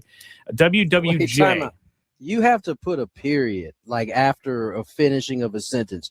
That sounded like you said, I told my radio story. It started in 1920. Okay, I told my radio story. Most of your radio period. stories sounded like they started in 1920. National Radio Day, or whatever is after 1920 because of everything that happened with WWJ in Detroit. Gotcha. So we're gonna do our top 5 things we've learned over the years in radio. I think this is going to be very interesting because I have no idea what you guys are gonna say. Number 5. Who wants to go first? Me? I made my notes. I'll go first. Go first. I'm tired of you stealing all my good stuff. I'm freestyling this one. I could go. My order doesn't matter a whole lot. I'm going to start with number 5 as I have learned over time the incredible effect that this medium can allow me to have on other people. And it has actually taught me that there's a responsibility that comes with being on the radio. I guess it came to light the very first time when I did Gulls hockey 20-something years ago. And I used to do those games, and it was the Western Hockey League. And I know there were parents listening and maybe some girlfriends and, some scattered fans here and there. And I'm like, okay, that's fun. But when I got a letter from some blind listener who somehow was able to get the games on the internet up in Vancouver or something, and said that his life was in part something that he enjoyed as much as anything was, listening to our games, because he couldn't watch, but he was a hockey fan and he liked to listen. And I started thinking, wait a minute, there could be one of those or more than one of those. And so I believe that there's, the effect that you can have is something radio's taught me. And it does come with a responsibility, which journalism is another whole nother avenue here. But that's why I hope we try to get things accurate on this show, because people do like to believe what they hear. Tony, you go next. Number 5. That's a great one. Yeah, that's one of my 5. I won't use it now, so I have one. I'll give you a technical one in terms of what I've learned. Take your time. Sometimes dead air feels like death, and like you just want to feel it. You just want to fill it up with something. It's the worst part of my job. Sometimes taking your time is the best course of action, because early on doing this, that was the instinct, because it naturally brings anxiety when there's dead air and your mind is telling you there needs to be something there. But I've learned over time that sometimes that dead air is a good thing, and that I can avoid that a lot of times by taking my time in whatever it is I'm talking about at that time, as opposed to like speeding through it and then leaving the chance that there could be some dead air because you don't have anything else to fill it with. Yeah, people tell you the dead air is bad, but Vin Scully used to broadcast the Dodger games, and after a home run of a good big home run, he could lay out for 15, 20 seconds on radio. I don't really consider and that it dead sounded air, though. good. I consider dead air two different things. Like talk show dead air is way different from broadcast or like game broadcasting dead air. Because talk show dead air, like you have to talk there. At least you could hear the crowd and stuff in the game. But either way, dead air drives me nuts. But even on our talk show, like when there are times where there'll be some dead air, and it almost sometimes is sets whatever else is getting ready to be said, as opposed to us talking over each other. I think sometimes dead air is a good thing. I agree. I think that we are real quick to finish up, and we're never going to make it. I was just about to say, we're going to have to shrink every single answer by at least 2 minutes each. I haven't even gone yet. Yeah, we're still on number 5, right? But yeah, when you don't say something for a second, you know what naturally happens to the listener? They actually creep a little closer to the radio in a sense to wait, what's he going to say? It's an interesting dynamic that we don't think about. Silence can actually help you. Okay. Like in this spot. Let's just go right to number 4. Chris? Wait, I haven't gone yet. Yeah, exactly. I mean, my number 5 is something that has helped me over the years. Sometimes I get a little ahead of myself and I start spiraling and I start, I can't say the term that I want to say, but I have learned in radio how long a minute really is.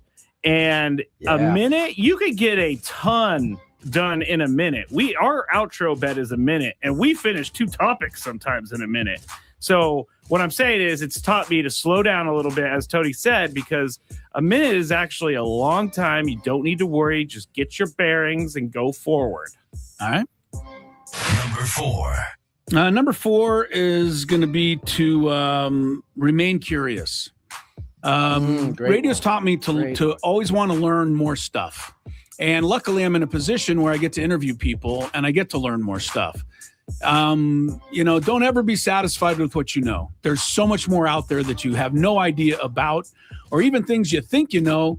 You may talk to somebody and look at it from a different angle when you're done talking to them. So remain curious. That's something that has helped me in radio, and I think it would help everybody out there. Tony? Read. It's one of the things that has helped me big time in terms of preparation. Obviously, I should say read more and learning how to segment the show. I think that has taken some time to figure out. A lot of it was kind of just from watching Scraby kind of go through it. And then us kind of doing the show and learning the different times we got to get in and get out. I think all of that has, it's made me a better broadcaster as well. Being on a clock, but having to, fill that time with something that is that, as Chris said, draws a listener in. I think doing this job has made me better at the broadcasting side. And I think a lot of that is due to the reading and the preparation part. That's a good one. I definitely learned. I'll just say this is my number 4 too. I learned that I need to pre-read stuff, because if I don't pre-read stuff, I'm going to start reading stuff that is not relevant to the article. So if you ever hear me go blah, blah, blah, blah, blah, that means I didn't read ahead. So I have learned that I need to be prepared. For me, there is nothing more embarrassing than stumbling over your words and you guys just staring at me. Well, I think number 4 should just be prepared. Radio is important. Yeah. It is important in what we do, because if you're not prepared in your sales job, nobody really knows it or hears it. You know you didn't do a good job that day. But if you didn't prepare for your radio show, a lot of people are going to be in on it. John Chalesnik in the radio, when I took his radio class, said 1000%. Preparation is everything. Over-prepare. You'll never regret knowing that information. Yes. There is, and listen, I think all of us can attest to this. There is nothing worse than walking into the room and not having been as prepared as you know you need to be. Mm-hmm. Like, because from the moment the show starts, you know at some point you're going to run out, and you know that there's going to be a whole lot of time to feel from that point on. It's also it's also very nerve-wracking when somebody says, "So, what did you think of the big news of the day?" And you're like, "What news? Oh gosh, what news was that?" Yeah, not good. Exactly. Number 3. I've learned, and it took a while to learn, and I'm happy to admit it, because I think everybody probably goes through that, even though they don't think they do or don't want to admit it. But because you're on the radio, you ain't nothing special. And I think that is a lesson, because I think when you get on the radio, your first thought might be, hey, this is pretty cool. You know, people listen to me. I'm talking on the radio. I'm kind of a guy. I'm a celeb. People come up and say, hey, until you run into somebody that's really out there and they go, what do you do? And you go, well, I'm on the sports talk radio. And they're like, yeah, okay, great. and you realize what you're doing. Which I actually like those people a little bit. I do too. And what I'm saying is there's just more important things going on out there. And we're all part of a big pile out there. And we're all doing our little part here and there to contribute to whatever it is we're trying to make happen. And radio is just a piece of that. And I think a lot of people in radio get carried away with thinking that they're way more important than they are. Should I cough and say, Pat McAfee? Who is it? Pat McAfee. Oh, Pat McAfee. That was not intended for him. Tony? That was actually intended for me, because I think I was way full of myself when I very first started doing that. Yeah, I think so. I think everybody gets that. What, did you like spit on people as you were walking by them? Pretty much, yeah. I still do that. That is interesting. I didn't expect that. Yeah, because we have limited time, I would love to expand on what Chris just said, but we got to keep it moving. Where are we on number 3? Only. Number 3 in my book. Gosh, what is number 3? What do I get? Scraby, you go. I got to think of a third. Scraby. Can he even hear me? Yeah, he's no. What's up? What's up? I had your number 3. Sorry, I had to plug in my computer. My number 3 is going to be how to have a thicker skin and be more confident and stand by my opinions, because I did not have a thick skin before I got into radio. I was very fragile. And over the years, and Chris has built up that skin into a callus. So now, how about now you can light a fire and I don't even feel it. Just me, I'm the only one that's critical of you. Yep, just you. You don't read your tweets. No, there's a guy named Scraby and I used to have knockdown dragouts. Yeah, we used in to fight between the breaks. Yeah, for sure. So it definitely wasn't just. It wasn't just Chris, but I have learned to have a thicker skin. There's a guy out there that every once in a while will DM me and say, "Hey, you have the worst voice I've ever heard." Oh, you're the worst I've ever heard. So yeah, okay, all right, thank you. Did I ever tell you hey, that is probably the truest of all of this so far, is that you have built up a thicker skin. Of course. Like your skin was like grape skin. Like you just squeeze it, just juice would just come flying out. Now you got this crocodile. You got this crocodile layer over you right now. Stuff still gets to me, but not as much as you hide used it better too. I do hide it better because I know that you can't let someone know you're sweating. You don't hide it from me. No, because in the break I'll be like, "Why did you do that?" Tony still got his third. Oh wait, what? That's okay. We switched order. Speak facts. Speak facts. I think Scraby kind of hit on it early. I think in today's media world, you have to be especially careful, right? Everything you read is written as if it is truth. In fact, it is not. In fact, it's a lot of times it's the farthest from the truth. So I guess it's all kind of tied into to do your homework, research, but just make sure you get on the air and you speak the truth. I think that should be the number one thing, but it doesn't always go. That's interesting. I just changed my number one because of what Tony just said. You're number two. All right, number two for me is going to be that you need to still be yourself, even though you're in a medium where you're painting sometimes a picture. Understand that radio is described by many as theater of the mind, which means you're talking, the other person can only hear. They don't know what you're really thinking or what you're really doing. However, if you do too much of that, people figure it out. Mm-hmm. And I think you have to be yourself out there. I hopefully in real life am not as much of a curmudgeon as I might seem to be when I'm complaining about stuff on the radio. I think part of that is part of the theater of it, but there is a piece of me that still feels that way when I'm talking about those things. So that's where the honest part of me comes in, and I think you always have to keep that. You want to go to me or you again? Go straight. All right. I'll just branch off of that one. Yeah. Don't be someone that you're not. For a long time, I thought I had to be. I didn't know what I thought I had to be, but I thought I had to be someone that I wasn't. And then I found out real quick that people liked me for being me.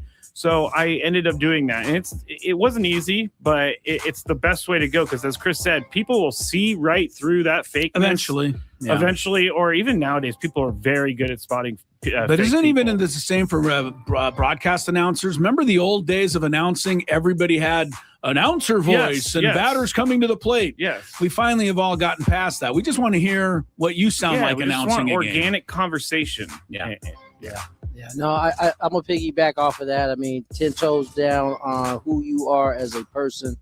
I think that's part of the reason why we've had a little bit of success is because I think people can recognize that we are just being ourselves most of the time when we're on here. We definitely embellish and play jokes on one another. But I think when we're talking about serious stuff, I think you always hear, who we are in those serious conversation moments that we have. We have it from time to time on this show. Yeah. And so, I think in terms of we're doing a top 5 list, we're kind of all hitting on the same things because they are mightily important. When I get to my one, it's going to sound a lot like Chris's 5. Yeah, I mean, these are all, we're numbering them just for the, the concept of the segment. Number one. But these are all basically the same. All right, this is something I don't know that we've exactly hit on yet, so I saved it for number one. My dad used to say often, you can make some of the people happy some of the time, but you can't make all of the people happy all of the time. If you are on the radio, you're going to learn that real fast. Mm-hmm. Yep. It doesn't matter if you say the most popular, make sense idea or thought of all time. Some guy somewhere, some gal somewhere is going to think you're an idiot or totally disagree with you. And you have to learn to accept it. It's not easy sometimes. I still don't love getting tweets or texts that are critical. I don't think anybody enjoys it, but we have to learn to deal with that in this particular world. My number one is what was my number one? Tony, you got caught up in my number one, didn't you? I have my number one. I'll come back. Yes. My number one is the responsibility that comes with being on the radio. Like Chris, especially having had a job that a lot of eyeballs were on me before, I don't think I realized that there may not be as many eyeballs or ears in this case on me as there were eyes, but there still are a ton of people listening. And I've learned that it's important to be thorough. It's important to get someone's name right. We joke about that on the show oftentimes, but when it comes to doing it on a broadcast where it's a little bit more buttoned up, all of those things point to why those things are important. And the responsibility that Chris had mentioned, there are kids that listen to our show from time to time. There's a responsibility that we have to keep it clean for the most part. And I just think I don't know that I understood the responsibility that came with it prior to getting involved with it, and it's one I take very seriously. I co-sign that as well. My number one is actually I've learned words matter. So I can't say things early in my radio career. I said something on the radio that really, really hurt someone. And it still affects me to this day because I just said it flippantly. I didn't think about it. And I realized in that moment that I just can't say things just to say things. So. Words, what is it? Words matter. Names, yeah, never mind. Sticks and stones? Yeah, that's what I was going for, but it didn't really support what he said. So I've learned that Chris doesn't make sense half the time. I stopped it. Yeah, that's a big thing, too. Chris versus the fans. Up next, Luke Combs tickets on the line, 833-288-0973.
There we go. Hope you enjoyed our countdown today. A little peek into what we're thinking about over here. Hopefully you'll kind of keep that in mind next time you're writing some mean letter to us or text or tweet. We care, actually, about it. If you are going to write something mean, just know that when I read it, you're going to start crying? No, I will laugh and I will move on. You'll be able to laugh and move on. Okay, good. Yeah. You remember Baez, the Cardinal guy who hit 3 home runs in his first 3 at-bats, then went like 0 for 100 or whatever? Yes. He finally hit his 4th home run tonight. And that's good news because it helps the Cardinals jump ahead of the Phillies 2-0 in the early going. Padres are a game or 2 games, I think, actually, back of the Phillies right now for that spot on the wild card. You know, we're going to get to... Yes, you're correct. 2 games. Chris versus the fans, 833-288-0973, and a good day, good week to play Chris versus the fans because we're giving away tickets. And you're not qualifying. You're actually getting tickets to see Luke Combs, who's, I guess, that big a deal. Yeah. I don't think we've ever given away tickets like 10 months before. Right. That's how big of a deal he is. Yeah, I guess. And people are like, how can I get in on these tickets? And well, I told you that have to play. I told you that somebody I know in the hotel industry said that they're raising rates that week in San Diego for people who fly in to see the concert. Wow. I mean, I understand. That's what they do for the Super Bowl. Yeah. Not Luke Combs, I didn't think. Man. But anyway, you can win those in a minute. But, you know, I jokingly said at the top of the show that the Padres-Twins game tonight is a possible World Series preview. Could be. It could be, right? Both are in the number 6 spot right now. Final wild card. Twins in the American League have that same spot as the Padres. And so I did a little, this is like very quick, Scrape, but the stuff I like to do, it's a small sample size. There's only been 4 seasons so far of the current playoff format in baseball, where there's 6 teams make it from each league. It feels like a lot more. I know. It started in 2022, so there's only been 4 seasons of this. The year the Padres went to the NLCS against the Phillies was the first season of 6 teams. Interesting. Yeah. So there's been 4 seasons, which means you've had 4 National League playoffs and 4 American League playoffs. Out of those 8 playoffs, the teams with a bye, right? Because everybody wants to fight for those first or second spots so you don't have to play. Yeah. The team with a bye has won gone to the World Series 4 times. And the teams without a bye, who've had to play in the first 2 out of 3 round, have also gone to the World Series 4 times. So what I mean, like the very first 2022, the Phillies were the 6th seed that year. They made it to the World Series. Houston was the number 1. The next year, Arizona made it as a number 6 seed against Texas, who was a 5. And then the Yankees, Dodgers were both number 1 seeds. And last year, the Dodgers were a 3 seed. Toronto was a 1. The point being, according to the small sample size, you have a exact same chance to get to the World Series if you play the first round as if you don't play the first round. So at least in the small sample size so far. So basically what you're telling me is that all of the discussion and criticism about the first round, it doesn't really matter. Well, right. People say that there's a big advantage to playing in the first round. Or a disadvantage because you're not playing baseball. You're sitting out. But it really has just been 50-50. But I think what it shows me is that being the number 6 seed matters. People are like, well, you're getting to get in, but you're going to lose. Not necessarily. That hasn't happened. 2 number 6 seeds have made the World Series, and a number 5 seed has made the World Series. I wonder how much of that is just random coincidence. I think it's random coincidence, but that's the whole point.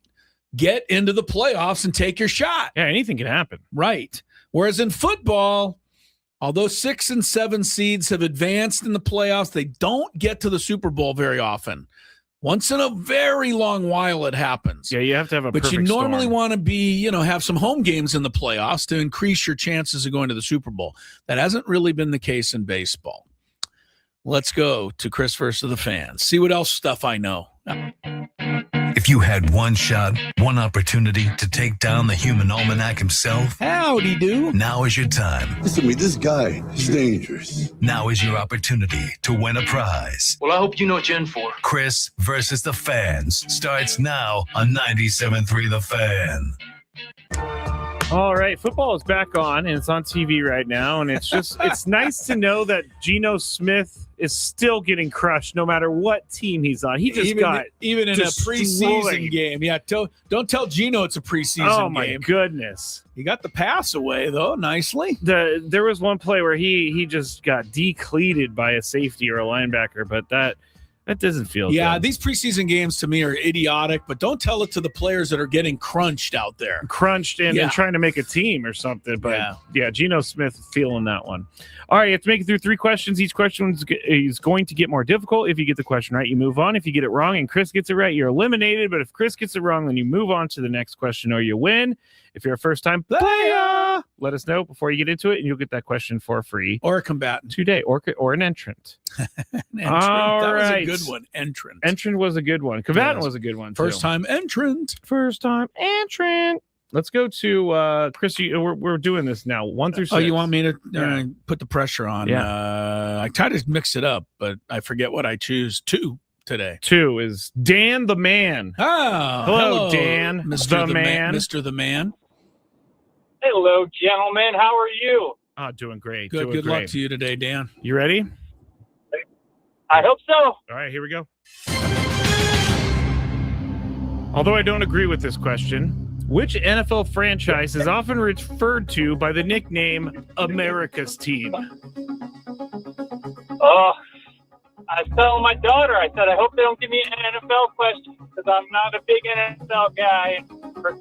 But I do know this is the Dallas Cowboys. Oh, there you go. Yeah, he knows that one. All right. I'm glad that you knew that. It's a false premise.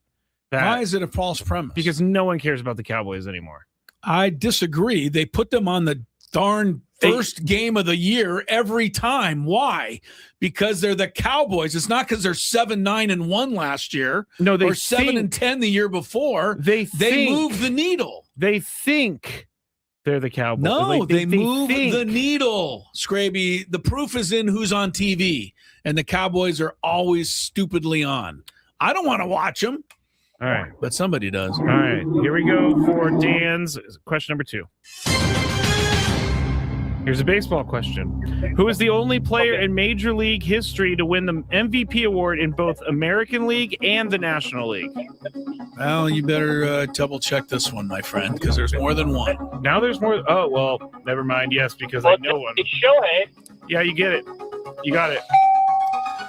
You're going for Frank Robinson? I was. Who was the only guy to do it before Shohei. I didn't even. You have to give it to Dan. He came up with it. Very good. That is an answer. Did you know Frank Robinson, Dan? Just for the hell of it. I was going to say Frank Robinson. I was confused. Okay. Well, you got it either way because they both did it. Yeah. It's another erroneous question. This is why I don't know why you use AI and Chat GPT. I don't use it anymore. Because it screws up just as much as you. I don't use it anymore. I found that question. Right. I just did not think it through. You didn't update it. I didn't update it. Anyway, Dan is on to the final. All right, here we go. I never knew this until I found this. Why was the Green Monster at Fenway Park originally built?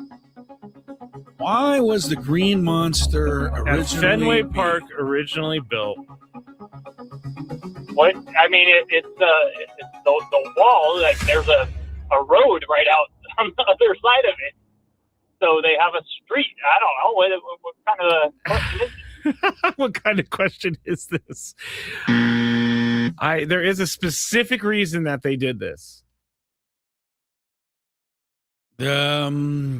Because there's a freeway back there, and they didn't want the ball landing on the freeway. That's what he just said. Oh, well, then I'm wrong. That's what I thought. That's it?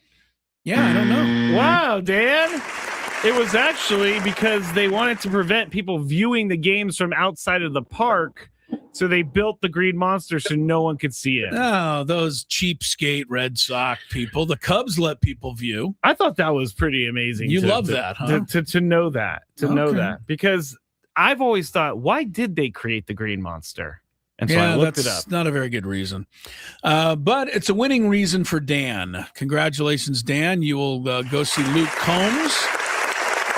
If you remember to go, the concert isn't for another 10 months, but you'll get the tickets. Scraby will get you squared away here. We'll take a quick timeout. We're going to have some, Scraby loves when I say this. Fun with football? Some fun with football. The NFL is coming up. We got to get you ready for the season. We'll do some NFL stuff. Oh, the Jets are on the board at Pittsburgh. I tell you, the Jets are looking good, Scraby. This preseason, they're looking like a team that's going to be reckoned with this year. That was a strong drive down the field. Oh, man, they went right through the old Steelers. Look out. More Gwynn and Chris ahead.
Gwynn and Chris, 97.3 The Fan. Scraby and I are watching exciting preseason football. We could all go to the other TV, Scraby, and watch Cam Schlittler work tonight for the Yanks. I'm watching both. Yeah. Earlier today, great matchup between Mizorowski and Chris Sale. Mizorowski got the win, 2-1, Milwaukee over Atlanta. Padres and Twins coming up tonight, and we'll go out to Sam Levitt's pregame show here in a little while. I believe that'll come up at 5:35 or so. Before then, you'll hear the Big Five. You'll also hear our Friar Friday interview with Padres lefty Robbie Ray.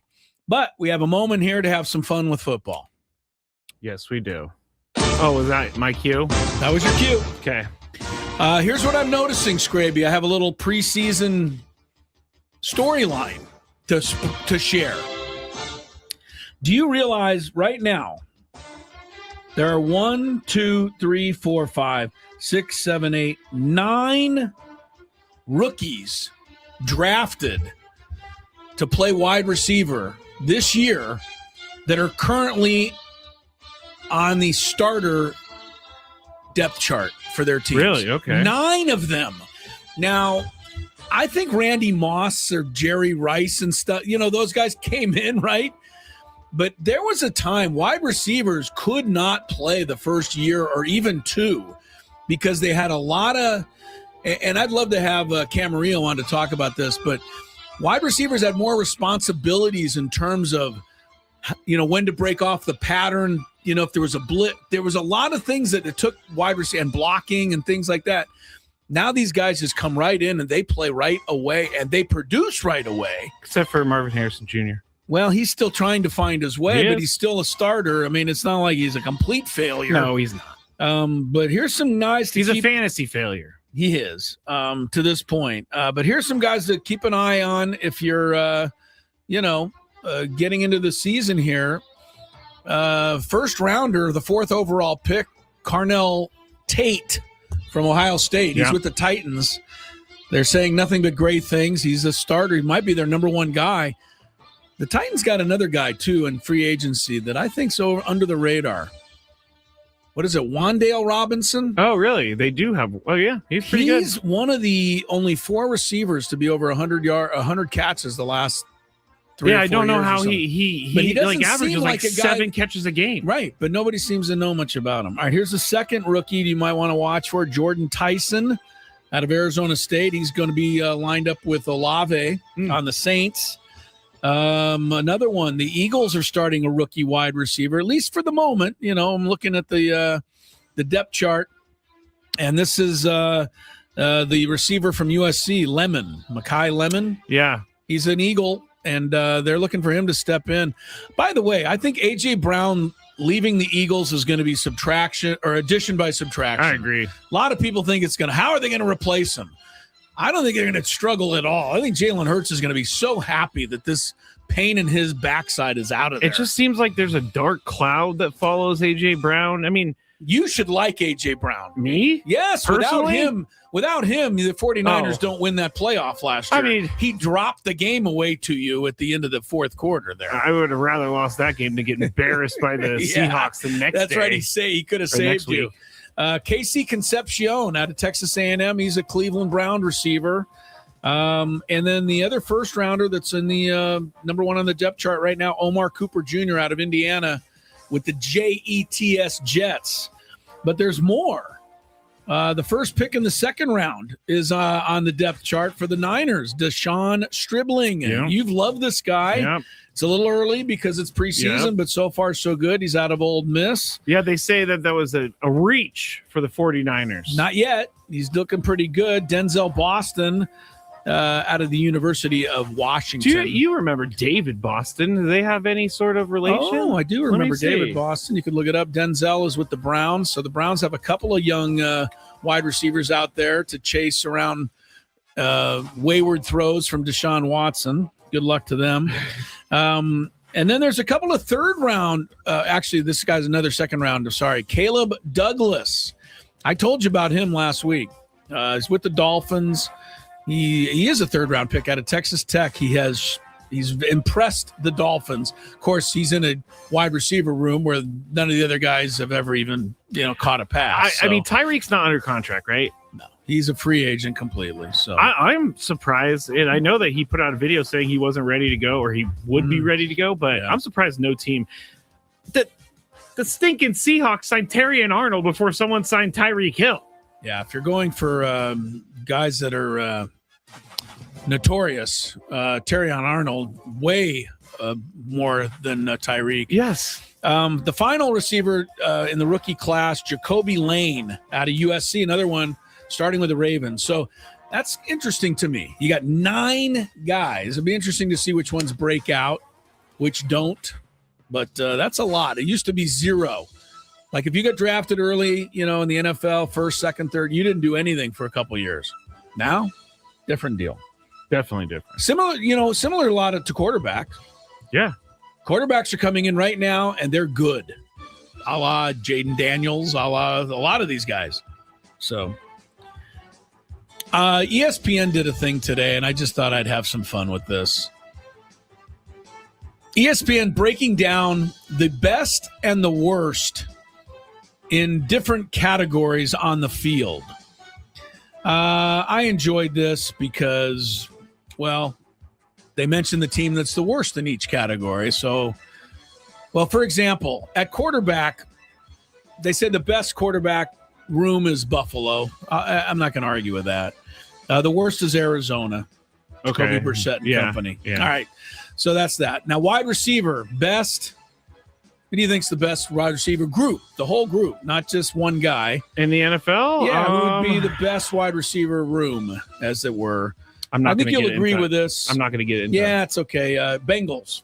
Got Jamar. You got T. Higgins. Oh, yeah. Pretty good. Oh, yeah. The worst, the first championship category for the Dolphins. They don't have any wide receivers. I don't think have ever even caught a pass. That's why Devon Achane's going to touch the ball 40 times a game. That's right. Tight end room.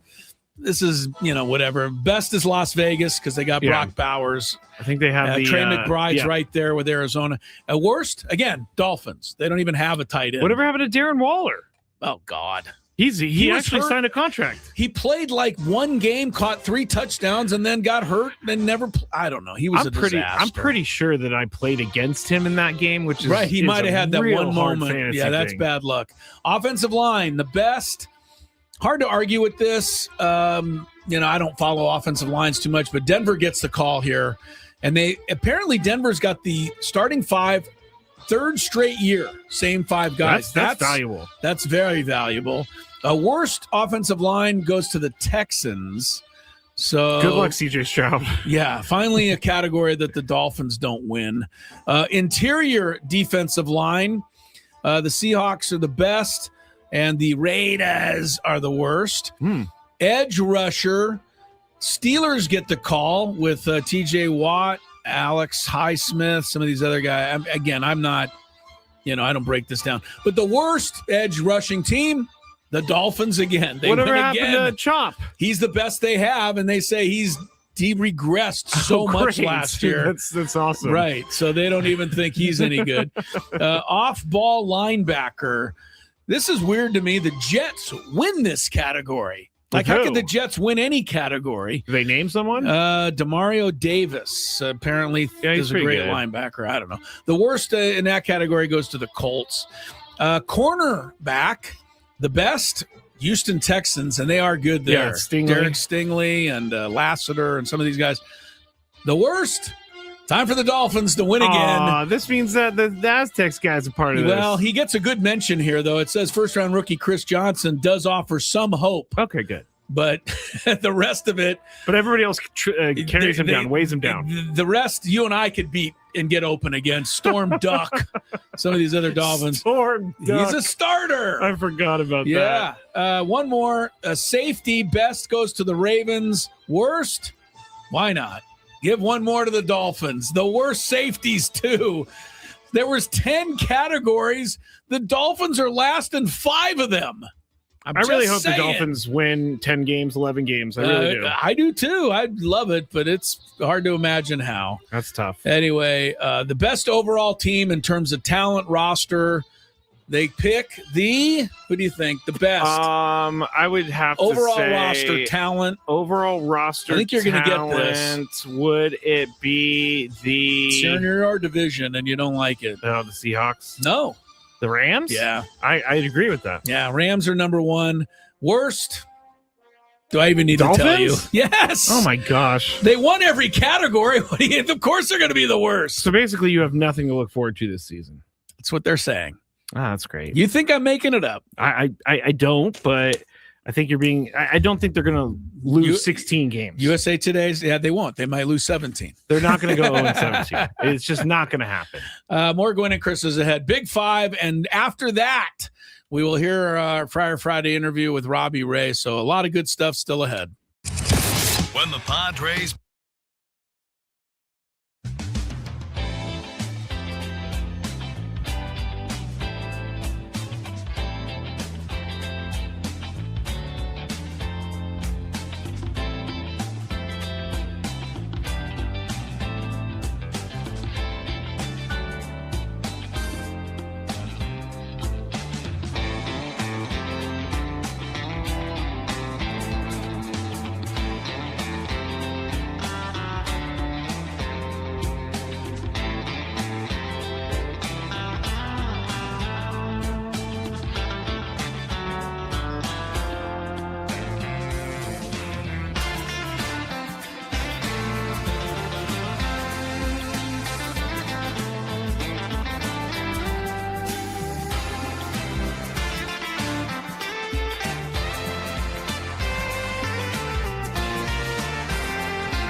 Scrappy, what do you think about the NFL rule where the guy comes in on the sack for the quarterback, hits him, but not, overly. And because the momentum, he has to land somewhere, the guy hitting the quarterback, and he lands on the quarterback, and the flag, he landed on him. Like, what is this? I don't get. I absolutely hate don't mind penalties that are trying to protect. I get, okay. But when it's basically the guy was trying to do it right. Of the hit. Yeah, the guy was trying to do it right. It's basically gravity that is causing that penalty. I can understand the penalty. So I don't think that should be a penalty. I think you got to wave it off there. I understand the penalty when someone does drive a quarterback into the ground. Okay, but then that's not gravity. That's like extra force being used. And it's all up to the referee's discretion, which is weird. And they err on the side of caution. They do. So, the only thing that makes you feel a little better is that if you get called for it in a game, the other team can get called for it against you. Yeah. But it's still frustrating. Feels like this is a hater comment, but it feels like the Chiefs get the benefit of that all the time. I hate to say it. Mahomes has been called you're not wrong. I don't know what the stats say. But it does seem Mahomes has always had the edge. Remember the old dainty fake like he's running out of bounds? Yes. And then everybody stops. And then he goes upfield 40 yards. Yeah, he did it against the 49ers and got a big old first down. Yeah, it's not right. It's not right. And Mahomes he's been protected. And I know Chiefs fans will say, oh, no. Yeah. I will never forget. We all think so. So the time that the referees made up a rule on the spot so that the Chiefs won the game against the Raiders. All-timer. We still don't all-timer. We still don't understand. The explanation wasn't even. It was good. on Thanksgiving because I watched the game in. I was in Mexico with the basketball, but I remember watching it, and you were watching it here, and the refs met, and they came out of the huddle, and they said, "Game Chiefs over. win." Yeah, game over. And all the Raiders were like, "What happened there? Whoa, hey!" It was like a false start. Yeah, it was weird. Anyway, ready? It was weird. Back in the days when the Chiefs used to win, last year they were 6-11. Yeah, I don't know that that'll hold up again. All right, let's get to the Big Five. It's that time of the show when we check on the latest in sports. Only the most important topics and questions are brought to light. Stop what you're doing and listen. These news stories will astound and amaze you. The one, the only. Oh my God, who the hell cares? The Big Five starts now on 97.3 The Fan. All right, Chris and I broadcasting live from the Bill House Studios where we know how. Tony Gwynn Jr. down at Petco Park getting set for this homestand against the Twins and the Pirates. How many, as an aside, since we're honestly not excited. About what? That the Twins are here. I'm elated. You're not. Tony, how many... Give me between 1 and 100 Twins jerseys you think you'll bump into tonight at Petco? Like 4? Maybe more than that. Between if I'm giving a serious number, I'd say 10. Yeah, there's got to be 10 Twin fans in San Diego. The Minnesotans. I'm sure there's more. Wait, that's a different question. I think there's more than 10 Minnesota fans. I just don't think. No, he answered the jerseys. Yeah, he answered who he would run into.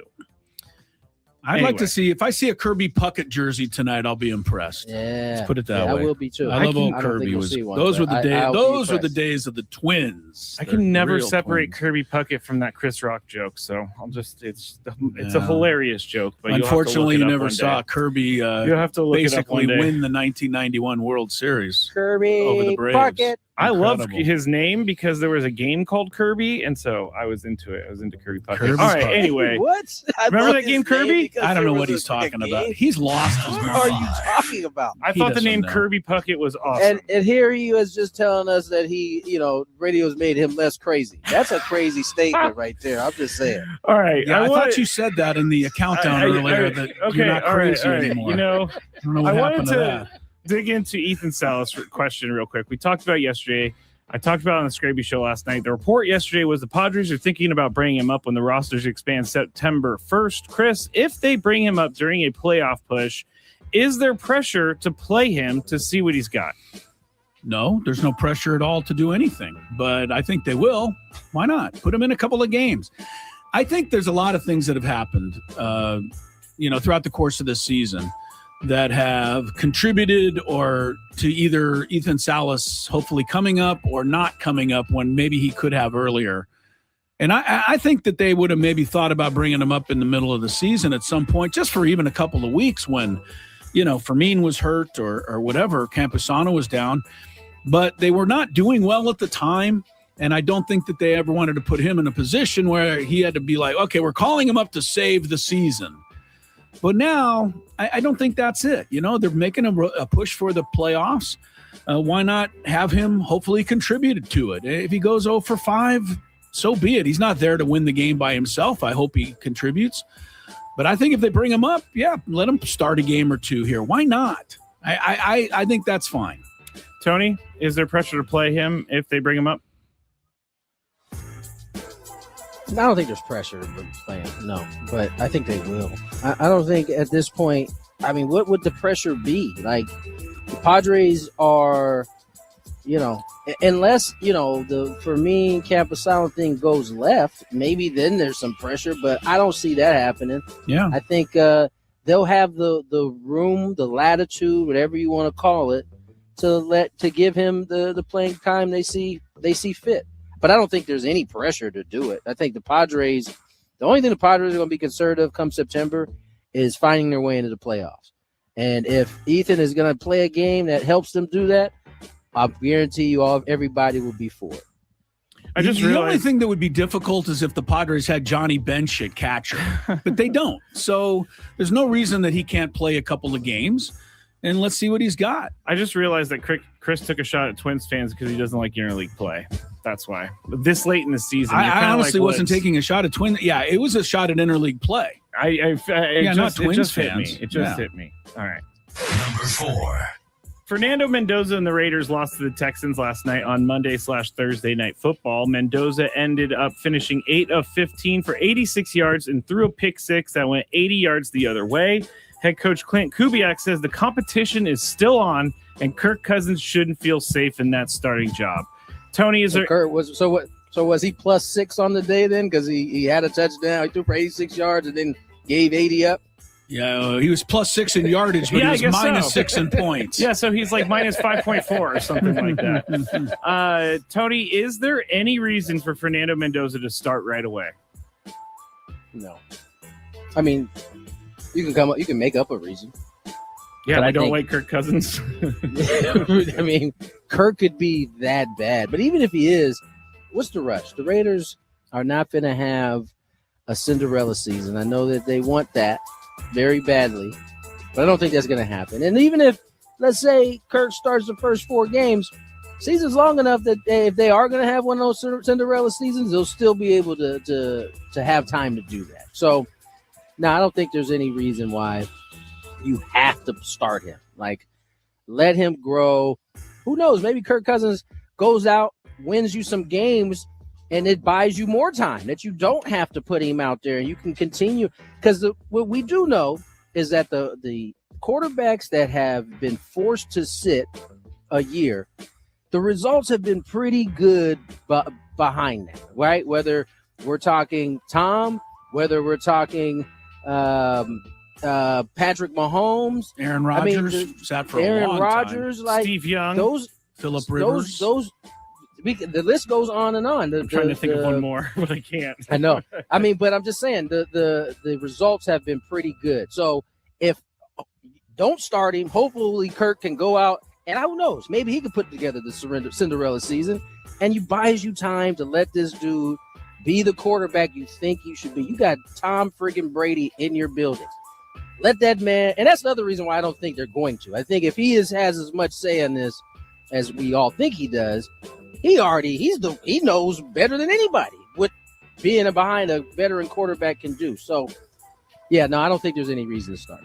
Chris, any reason to start Fernando Mendoza? No, absolutely. 100% no. I think the coach, though, Kubiak, is doing a smart thing right now by just making us, making at least outwardly saying that there's still a competition. Why? because I think that keeps Mendoza sharp for the couple of weeks leading into the season. He doesn't sit there and go, well, all right, I'm not going to be starting. Yeah, I'm learning this year. So he slough off a little, whatever. Let him continue to compete. I bet he's already told Kirk Cousins, you're going to start opening day. But, outwardly, I think they're just saying that, to keep it alive. Look, their first game's against the Dolphins. That might be one reason to start Mendoza, because if he's ever going to have success, that would be the day to do it. But I can't wait for Chris's Dolphins to be like 14-3 wouldn't that this be, year. I can't wait for that either. Talk so much trash about them. I can't wait for that either, but I'm not thinking it's going to happen. He always somehow slips in some Dolphins hatred in there. Well, yeah. Sorry. Argentina's staff, the soccer team, and players have been given bans totaling combined 21 games following the altercation that unfolded after their World Cup final defeat to Spain. FIFA confirmed the sanctions today after announcing in July it would be investigating the quote-unquote unsavory actions of Argentina following the final's end. You can go and read how much everybody got suspended and what it all doled out, what they doled out. The respective suspensions will be in place for international matches only. It's not going to carry over to the club level. Chris, do you think that this will follow Argentina around? Like, say, just the casual American sports fan. Will we think that Argentina is a bunch of bad guys? Yes. The soccer team. No, because I almost forgot about it already until the story came out, and then I remembered, oh, yeah, there was some crazy stuff in that game. I don't know. I kind of liked Argentina. I thought they brought a little, spirit to the competition. They crossed the line a few times. A lot of teams have done that. The Raiders have made a history of it. The Detroit Pistons. I don't know if I even should compare Argentina to those, but yeah, I don't have any problem with it. This is their style of play. They kind of had to play that way to keep up, and they got all the way to the finals doing it. No, I don't have any negativity to Argentina. Tony, do you think that this will follow Argentina around? I hope so. I can't stand Argentina. I hope all these cats. I hope all of them. I hope every one of them. I give Messi a pass, I guess. Yeah, why? Their behavior was he involved in it? I don't even know. I doubt he would be. No, but he didn't also do anything to discourage it from his I mean, teammates. he is like Jesus. He could be. He could be like, hey, everybody stop. That's how it feels. Yeah. So I hope it does follow him. I wish it would last into the club season too, but they can't do too much. There's too much money involved in that. Just for everyone to know, I'm going to bring up Argentina's unsavory actions every time we talk about the soccer team, so we remember, Chris. Okay. Number 2. You guys are looking at me like I'm weird today or something. Not just today. You kind of got started with some weird behavior, but never mind. Okay. Could Sergio Garcia be a contributing factor to the end of Live Golf? A new report says yes. The Financial Times wrote, quote, in April, as Live golfers floundered at the Masters, golf's most prestigious tournament, Spanish star Sergio Garcia damaged the Augusta National Course during a fit of rage in the final round. People familiar with the matter say the PIF fund's governor was so embarrassed at the sequence of events, it helped lead to his decision to pull the plug on PIF's financing of the rival tour, as the fund focuses more on its huge domestic commitments in the kingdom. Tony, do you think Sergio Garcia's fit of rage actually played a part here? I don't know, but I hope it did. Like, I really, really hope it did. I mean, the irony of all ironies, right? Liv is trying to thrive. They've been picking off players from the PGA, and they didn't do their homework on one of the guys they picked off. Not knowing that he has an innate ability to throw these temper tantrums. Mm-hmm. And, PGA was always willing to kind of just look the other way most of the time. Yeah. But now he did it at the wrong place. He did it at the holy grail of places. Yep. They don't even, they don't even let everybody be a member there. You're not even allowed to call fans. You're supposed to call them patrons. You can't call fans That's fans, how serious right? it is at Augusta National. It's ridiculous. But yeah, no, I think ultimately, no. I think their lack of success is what really shut it down. But it's a great story that Sergio Garcia You're putting some blame on him. that it is his temper tantrum is the reason that they said, you know what, I'm not putting my money in this anymore. If you haven't seen the video, just look up Sergio Garcia at the Masters, and you'll find many videos of him freaking out at the Masters. Chris, do you think Sergio Garcia actually played a part in all of this? I think the fact that that Liv was just has been and probably will always be just a horrible product is enough to end the world of Liv and everything it represents. It represents greed. It represents, certainly style over substance. Yeah. All of the things that I think we hate as sports fans, that is Liv Golf. And so I think that is hopefully going to be its legacy, to remember the fans out there. And maybe just one small thing it did for the sport, which was, at least shine a light on some of the conditions and the way the players were treated. So those that the terrible conditions. It couldn't have been too bad, saying. but the PGA had to tidy a few things up. But yeah, overall, Sergio Garcia is a waste of my time. He's a baby, and I'm shocked that he's even kind of had the following that he's had. To be honest with you. Real quick, I know we got to get going. No, you know what? Stop. Go. Isn't it weird? Isn't it kind of crazy how those things are trying? Chris was making the point that, Liv stands for a lot of the things that most of us can't stand, right? Greed, all these things. And then on the backside of that, he says, well, they did help PGA kind of clean up some of the bad things that they had going. And it's just, there's just levels to this, right? They're bad things for the PGA Tour. Most of us normal folks Oh goodness, would be like, yeah, I know. They only had T-bone steak at the post game instead of porterhouse and ribs. Yeah, I get you, Tony. Right. I just always find that those two worlds have to collide, especially as it pertains to entertainment and sports. That's true. True. It's about the bottom line. I mean, still, if Liv was making a ton of money, there would have never been an issue, nowhere. right? Yeah, going nowhere. Yeah. Number 1. All right, Chris actually brought this to my attention this morning, but bar and restaurant owners are considering lawsuits over an apparent NFL Sunday ticket bait and switch. Distributor EverPass previously told establishments that DirecTV had permanently lost Sunday ticket rights, prompting many to spend heavily on a new streaming infrastructure. However, DirecTV unexpectedly secured a new deal last month, making the costly upgrades completely unnecessary for some of these business owners. Frustrated owners are now exploring legal action to recoup their wasted expenses. And in the documentation, it does say that they don't think that DirecTV will ever be a part of this again. So it seems like it's a pretty good case on the bar owner side. Chris, when will we, as the customer of the NFL, get tired of this stuff? Never. We will take it. I'm going to ask this question until you finally come to my side. Well, we'll take it in the you-know-where for the rest of time. Sorry. But we shouldn't, though. But we will. We shouldn't. All right, let me ask Tony Gwynn Jr. He had DirecTV. Yeah, he so chose to switch to another service because football was off DirecTV. Yeah. Now it's back on DirecTV, Tony. So did you... Personally, were you affected by this just on your own? Yes. And okay. I'm very the funny thing was I saw the commercial with Saquon Barkley the other day, jumping through the field goal post. And And I was thinking to myself, why is DirecTV continuing to do this? They don't have the NFL. They don't even have it. Yeah. They don't even have it. And to find out in that article that Chris said today that they actually have it, I'm not going to lie. I was lightweight pissed off. I changed my whole household because DirecTV didn't have it. And DirecTV is a pain in the butt because you have to have a receiver in every room. You got to have all this equipment. Yeah, and so listen, I won't miss that part. You're paying for equipment, all that stuff. But I was already dialed in. Yeah. I was already it was already fully done. I don't know. I felt a way reading that article. Yeah, and the NFL doesn't care, and they don't care because they know you'll still watch football one way or another this year. Exactly. But I do want to add one last thing because this will never happen. But this is a chance for the NFL to do right by all of us one time.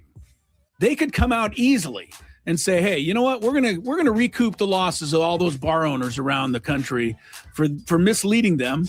It would be a small price for the NFL to pay to do something really nice. But I know they won't do it. I'm just bringing it up as a possibility. You know what the crazy part is? I mean, even though it may not even be possible, people would love the NFL that much more if they did something for. Wouldn't that be nice? One thing good.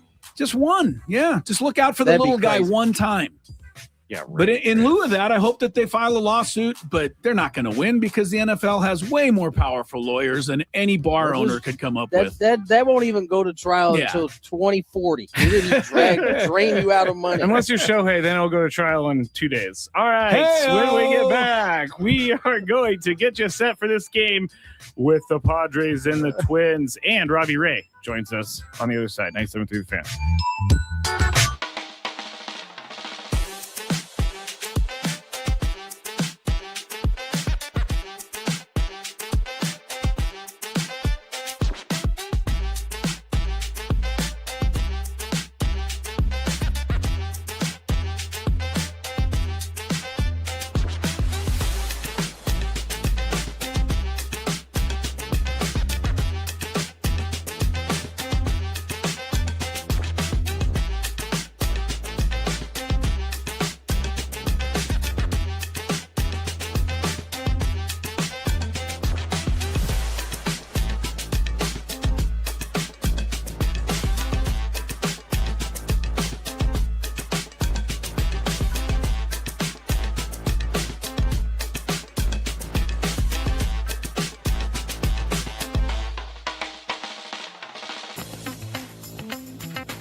we know how.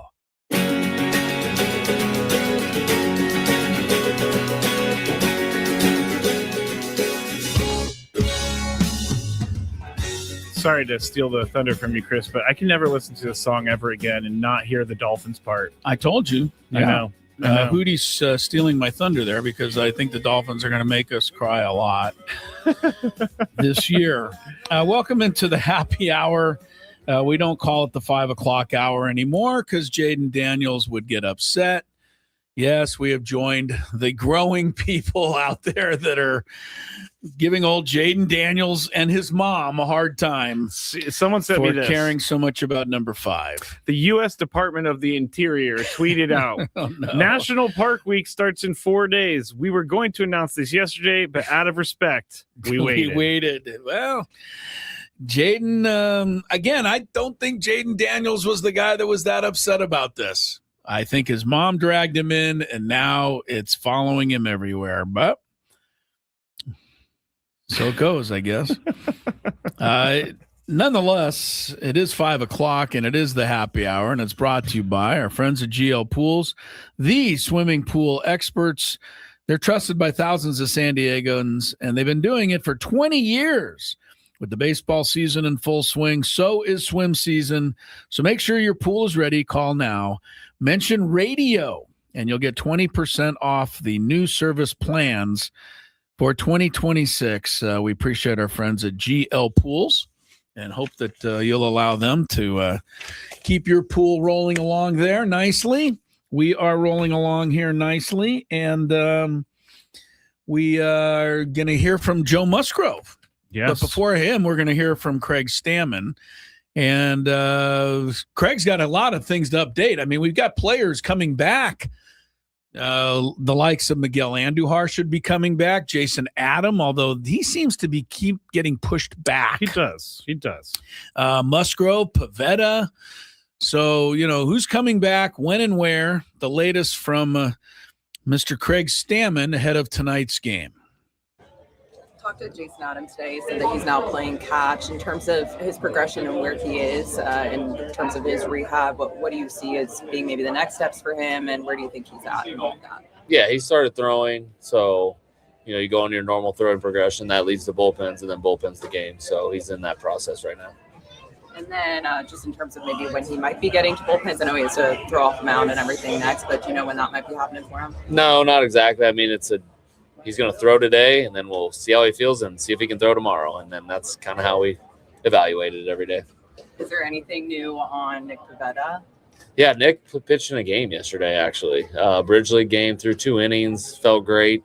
So, nice update to his progress, and we'll see, how he feels today, when his bullpen will be next, and then when possibly another game will be.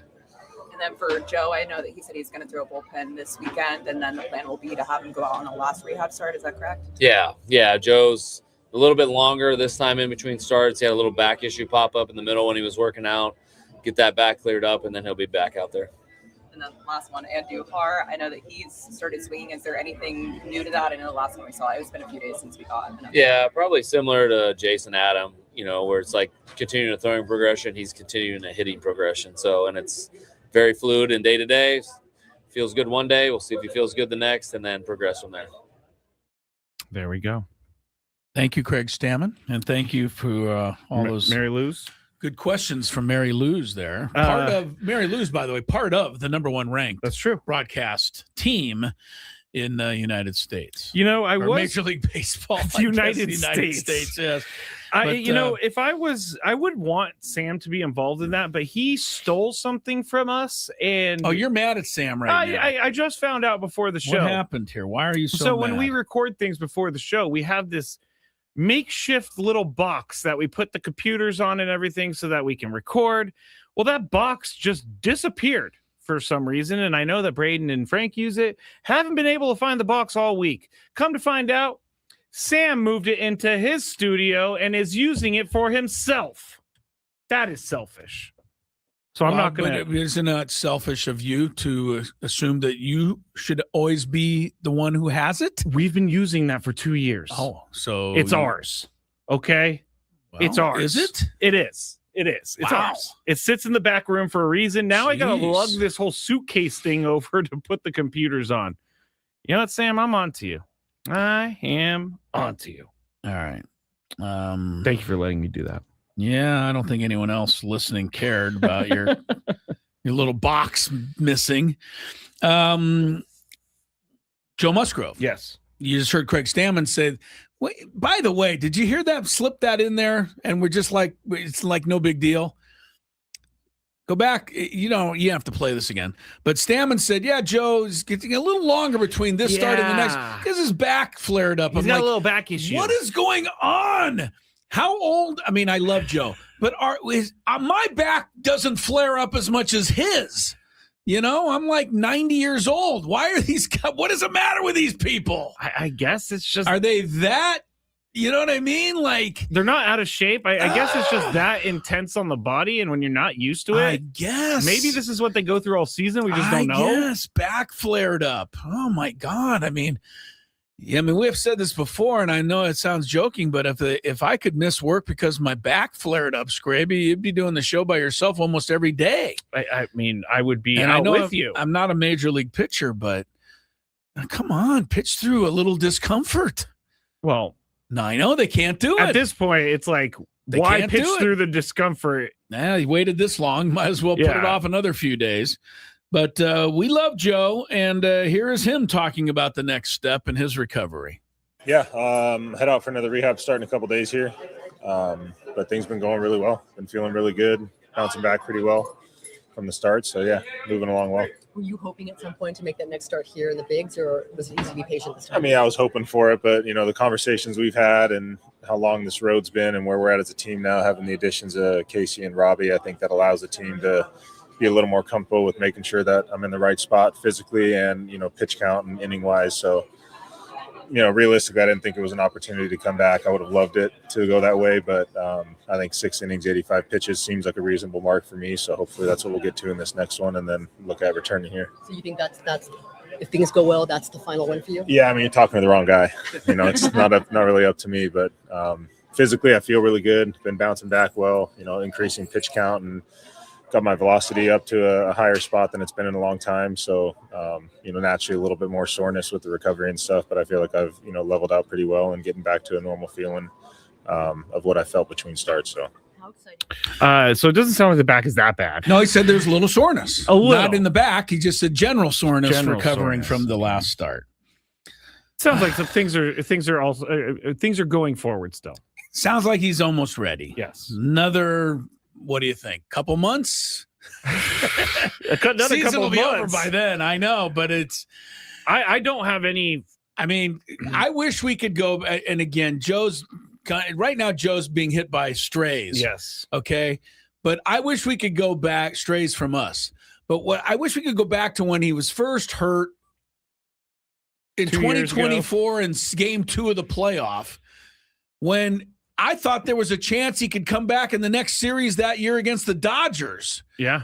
And here we are 19 months after that. We better give it one more start. I'm a little sore. Like, how did we go from there to here? Well, did you hear him? It's not up to him. I know. It's up to the doctors of the team. I guess. So maybe we're complaining to the wrong people. But he was supposed to come back in like 9 days, not 19 months. Well, that's a whole different gripe for another day. Yeah, it is another gripe. I know. I have less confidence. My frustration is not with Joe. My frustration is with the system that now I believe still babies these guys way too much. We're back to this. Yeah, we're back to that. I'm less confident, way less confident in Jason Adam coming back than I am. You don't think he'll make it back this season? I mean, like you said, they keep pushing it back. Remember when he said he was going to come back September? He hasn't even been thrown off a mound yet. Yeah, I thought it was late August, and that it's now late August. Same for Andujar.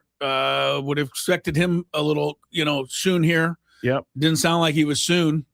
Because I think Craig Stammen said he's kind of like Jason Adam. Well, that's not what I want to hear. That's not what I want to hear at all. No. Pivetta pitched in a game, but it was 2 innings. And what league was that? It was a bridge game, which is like for the newly drafted players. It's like a spring training type game.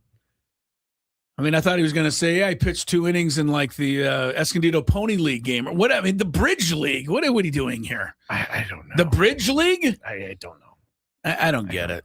It is okay. You can get mad at me, so I I'm not can't going to say get mad. anything. Well, but if you're going to go down the road, just go pitch.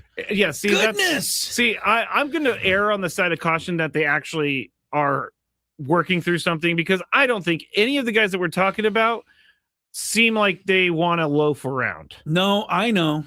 I mean, Juan Soto, I mean, you give That him a might be different. hangnail and it could be 6 months. So, Yeah, that I get. Blake Snell, who we used to love.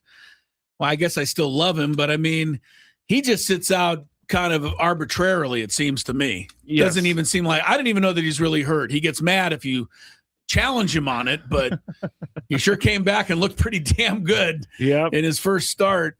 He didn't need to seem to ramp up to anything. No, he did not. By the way, tomorrow's August 22nd. Which is Nick Pavetta's That's Nick Pavetta's day.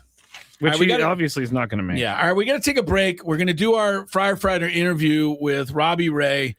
But before I'm going to allow you to play that when we come back, Scraby, something that is really cool for me personally and a friend of mine that you need to know about. Wow. It's next. For the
interview. We'll have it for you in a minute.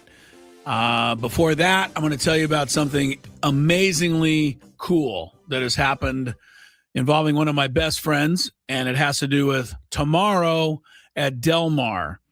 But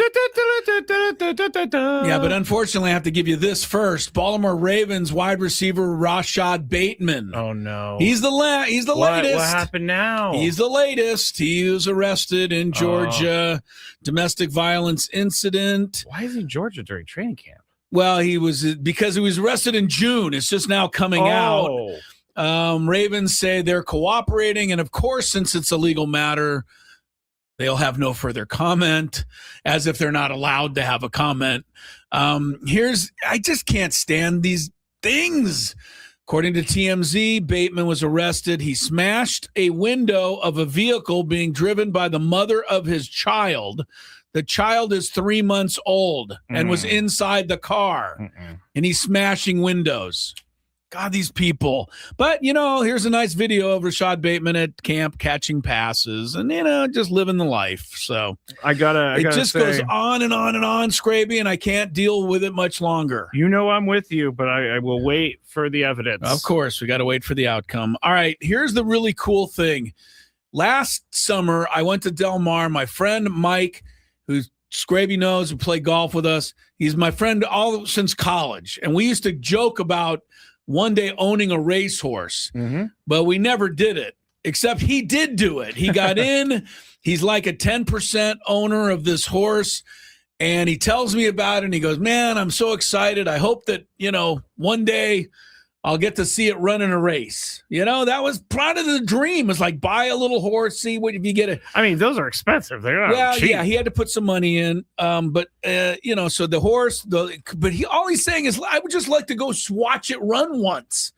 Not only did it run once, last summer when I was there and I went, I might remember I told you about this, the horse won. And it was like, oh my goodness, it's not just running, it won.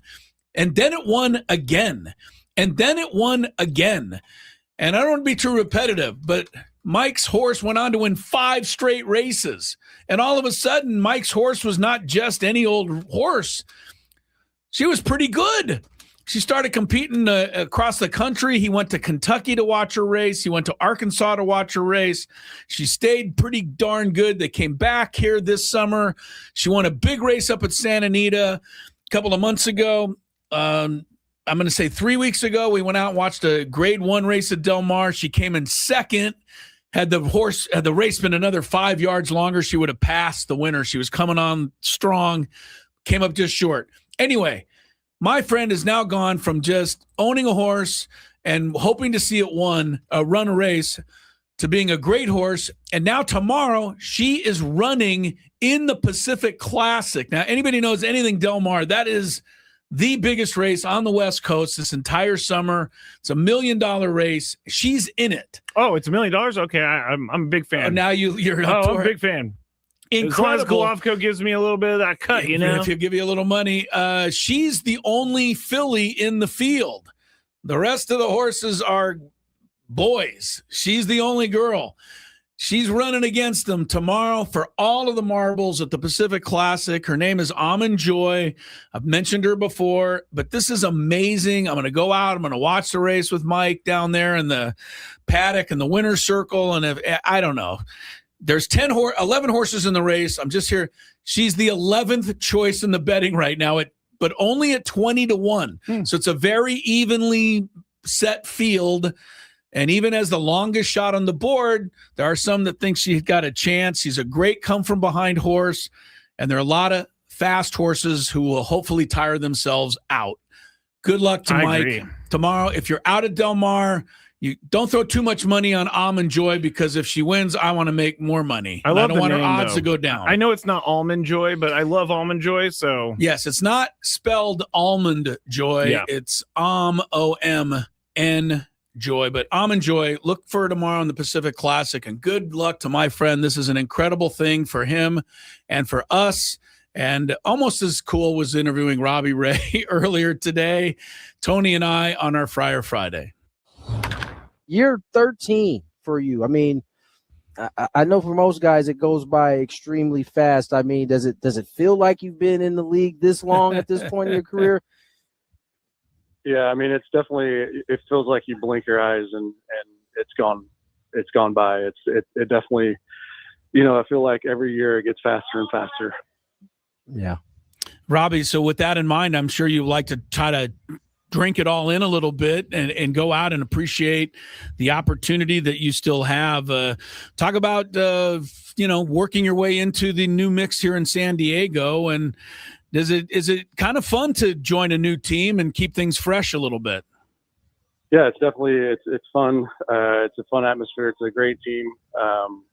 These guys like to have fun, but they also work hard and you can see it on a daily basis. And, it's just a really good group of guys and being able to be here for a couple weeks now, being able to settle in and get a quality start under my belt with the last one has been great.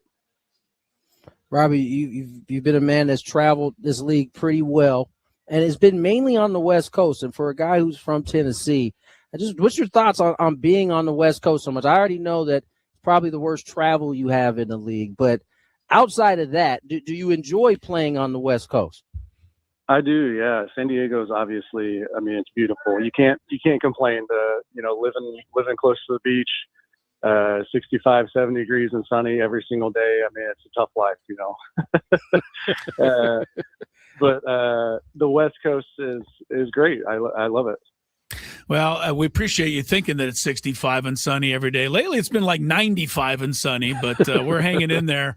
Robbie Ray is with us, and I'll ask you a question that you've probably already been asked 100 times since the other night, but your view of Fernando's catch, it was, I'm sure, appreciated by yourself more than probably anybody else. Very appreciated. Yeah, I off the bat, I didn't think it had enough to carry, and it just kept going. And then I saw Fernando go back, and he was at the wall, and he leapt up, and I was like, did he catch it? And I'm sitting there looking, and then he finally holds the ball up, and I just blacked out and threw my hands in the air. Blacked out. Amazing. Yeah.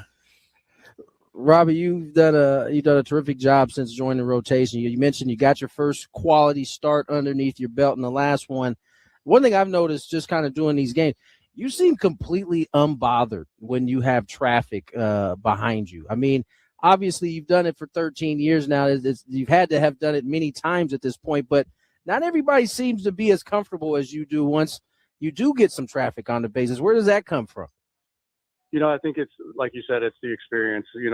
I've had it throughout my career where, earlier on in my career, I was more of a punch-out guy. I was racking up the strikeouts. So, the comfortability came with, you got runners in scoring position. It's like, I'm just going to strike out these next two guys. But, this year, I've became more of my ground ball percentage is higher. And so in those situations, I feel like putting the ball on the ground and getting a double play.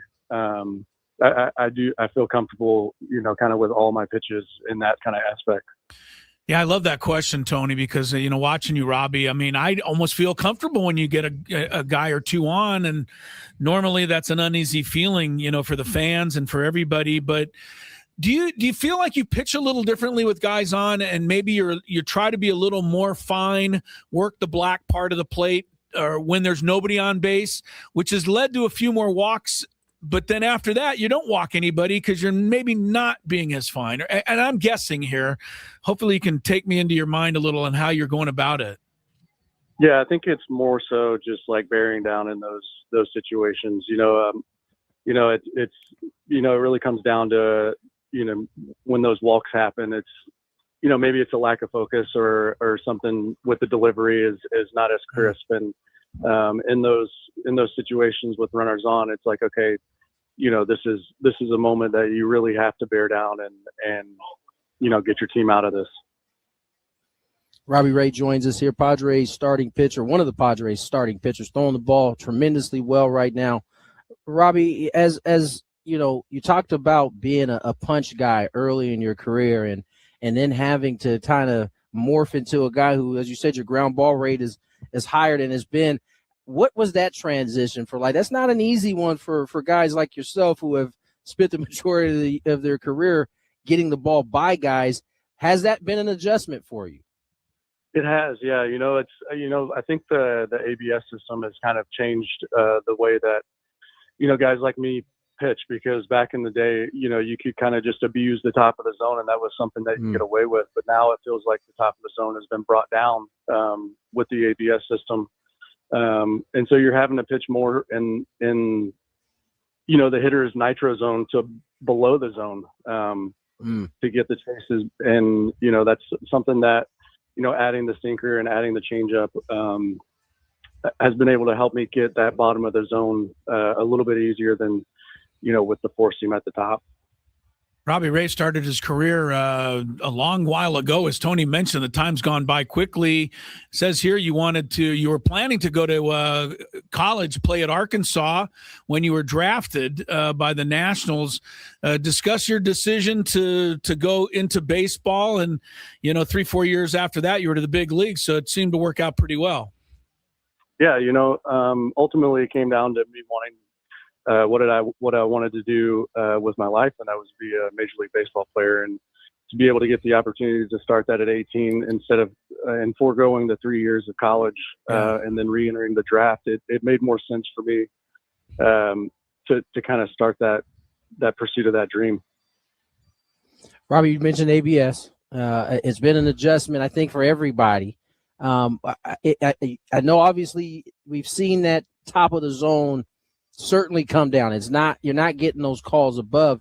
I mean, besides that point, do you like ABS for yourself? I think it kind of it's fun for the fans. I think the fan interaction is great.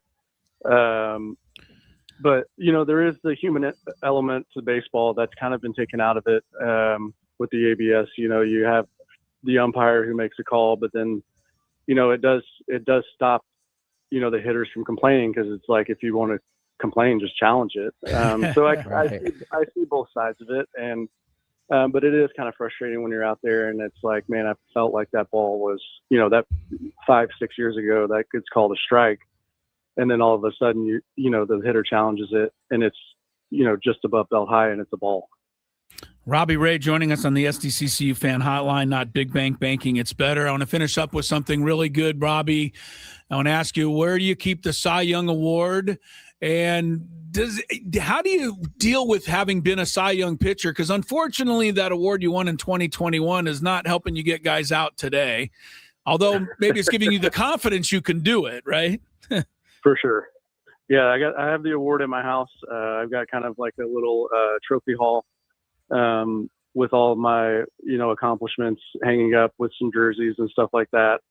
So, the family and everybody can kind of walk down that hall and see it. So it's pretty, it's a pretty cool little display that I got. That's awesome. Robbie, we won't hold you any longer, my friend. Thank you for your time, man. Good luck in your next start. And you got the city behind you, my friend. I appreciate it. Thank you, guys. Thanks, Robbie. Robbie Ray, our Friar Friday guest. SDCCU is not Big Bank Banking. It's better. I think everybody heard us laughing, but I didn't realize CCCCU. I didn't realize he did that, or else I would have taken it out. SDCCCU. I would have taken it out. California Credit Union. We love those guys. All right, thank you, Robbie Ray, our Friar Friday interview. Hope you enjoyed it. We're out of here. Hamby's coming in to run the show tonight, and Sammy's got the pregame, and then Tony and Jesse have the call. Padres Twins. Is our music going? Yes. Oh, I barely heard it. You need to get new ears. Nah, it's not happening. Not doing it. Monday. Oh, it's Bob tonight. Oh, it is Bob. Tony's yes, not I on? forgot about. No, Tony's on TV. I forgot about that. Oh, thank you. All right, so Bob and okay. Anyway, they'll figure it out. Tomorrow's the Pacific Classic. We gotta go, and we'll be back Monday to wrap everything up. Bye. Hey, gang, it's Chris.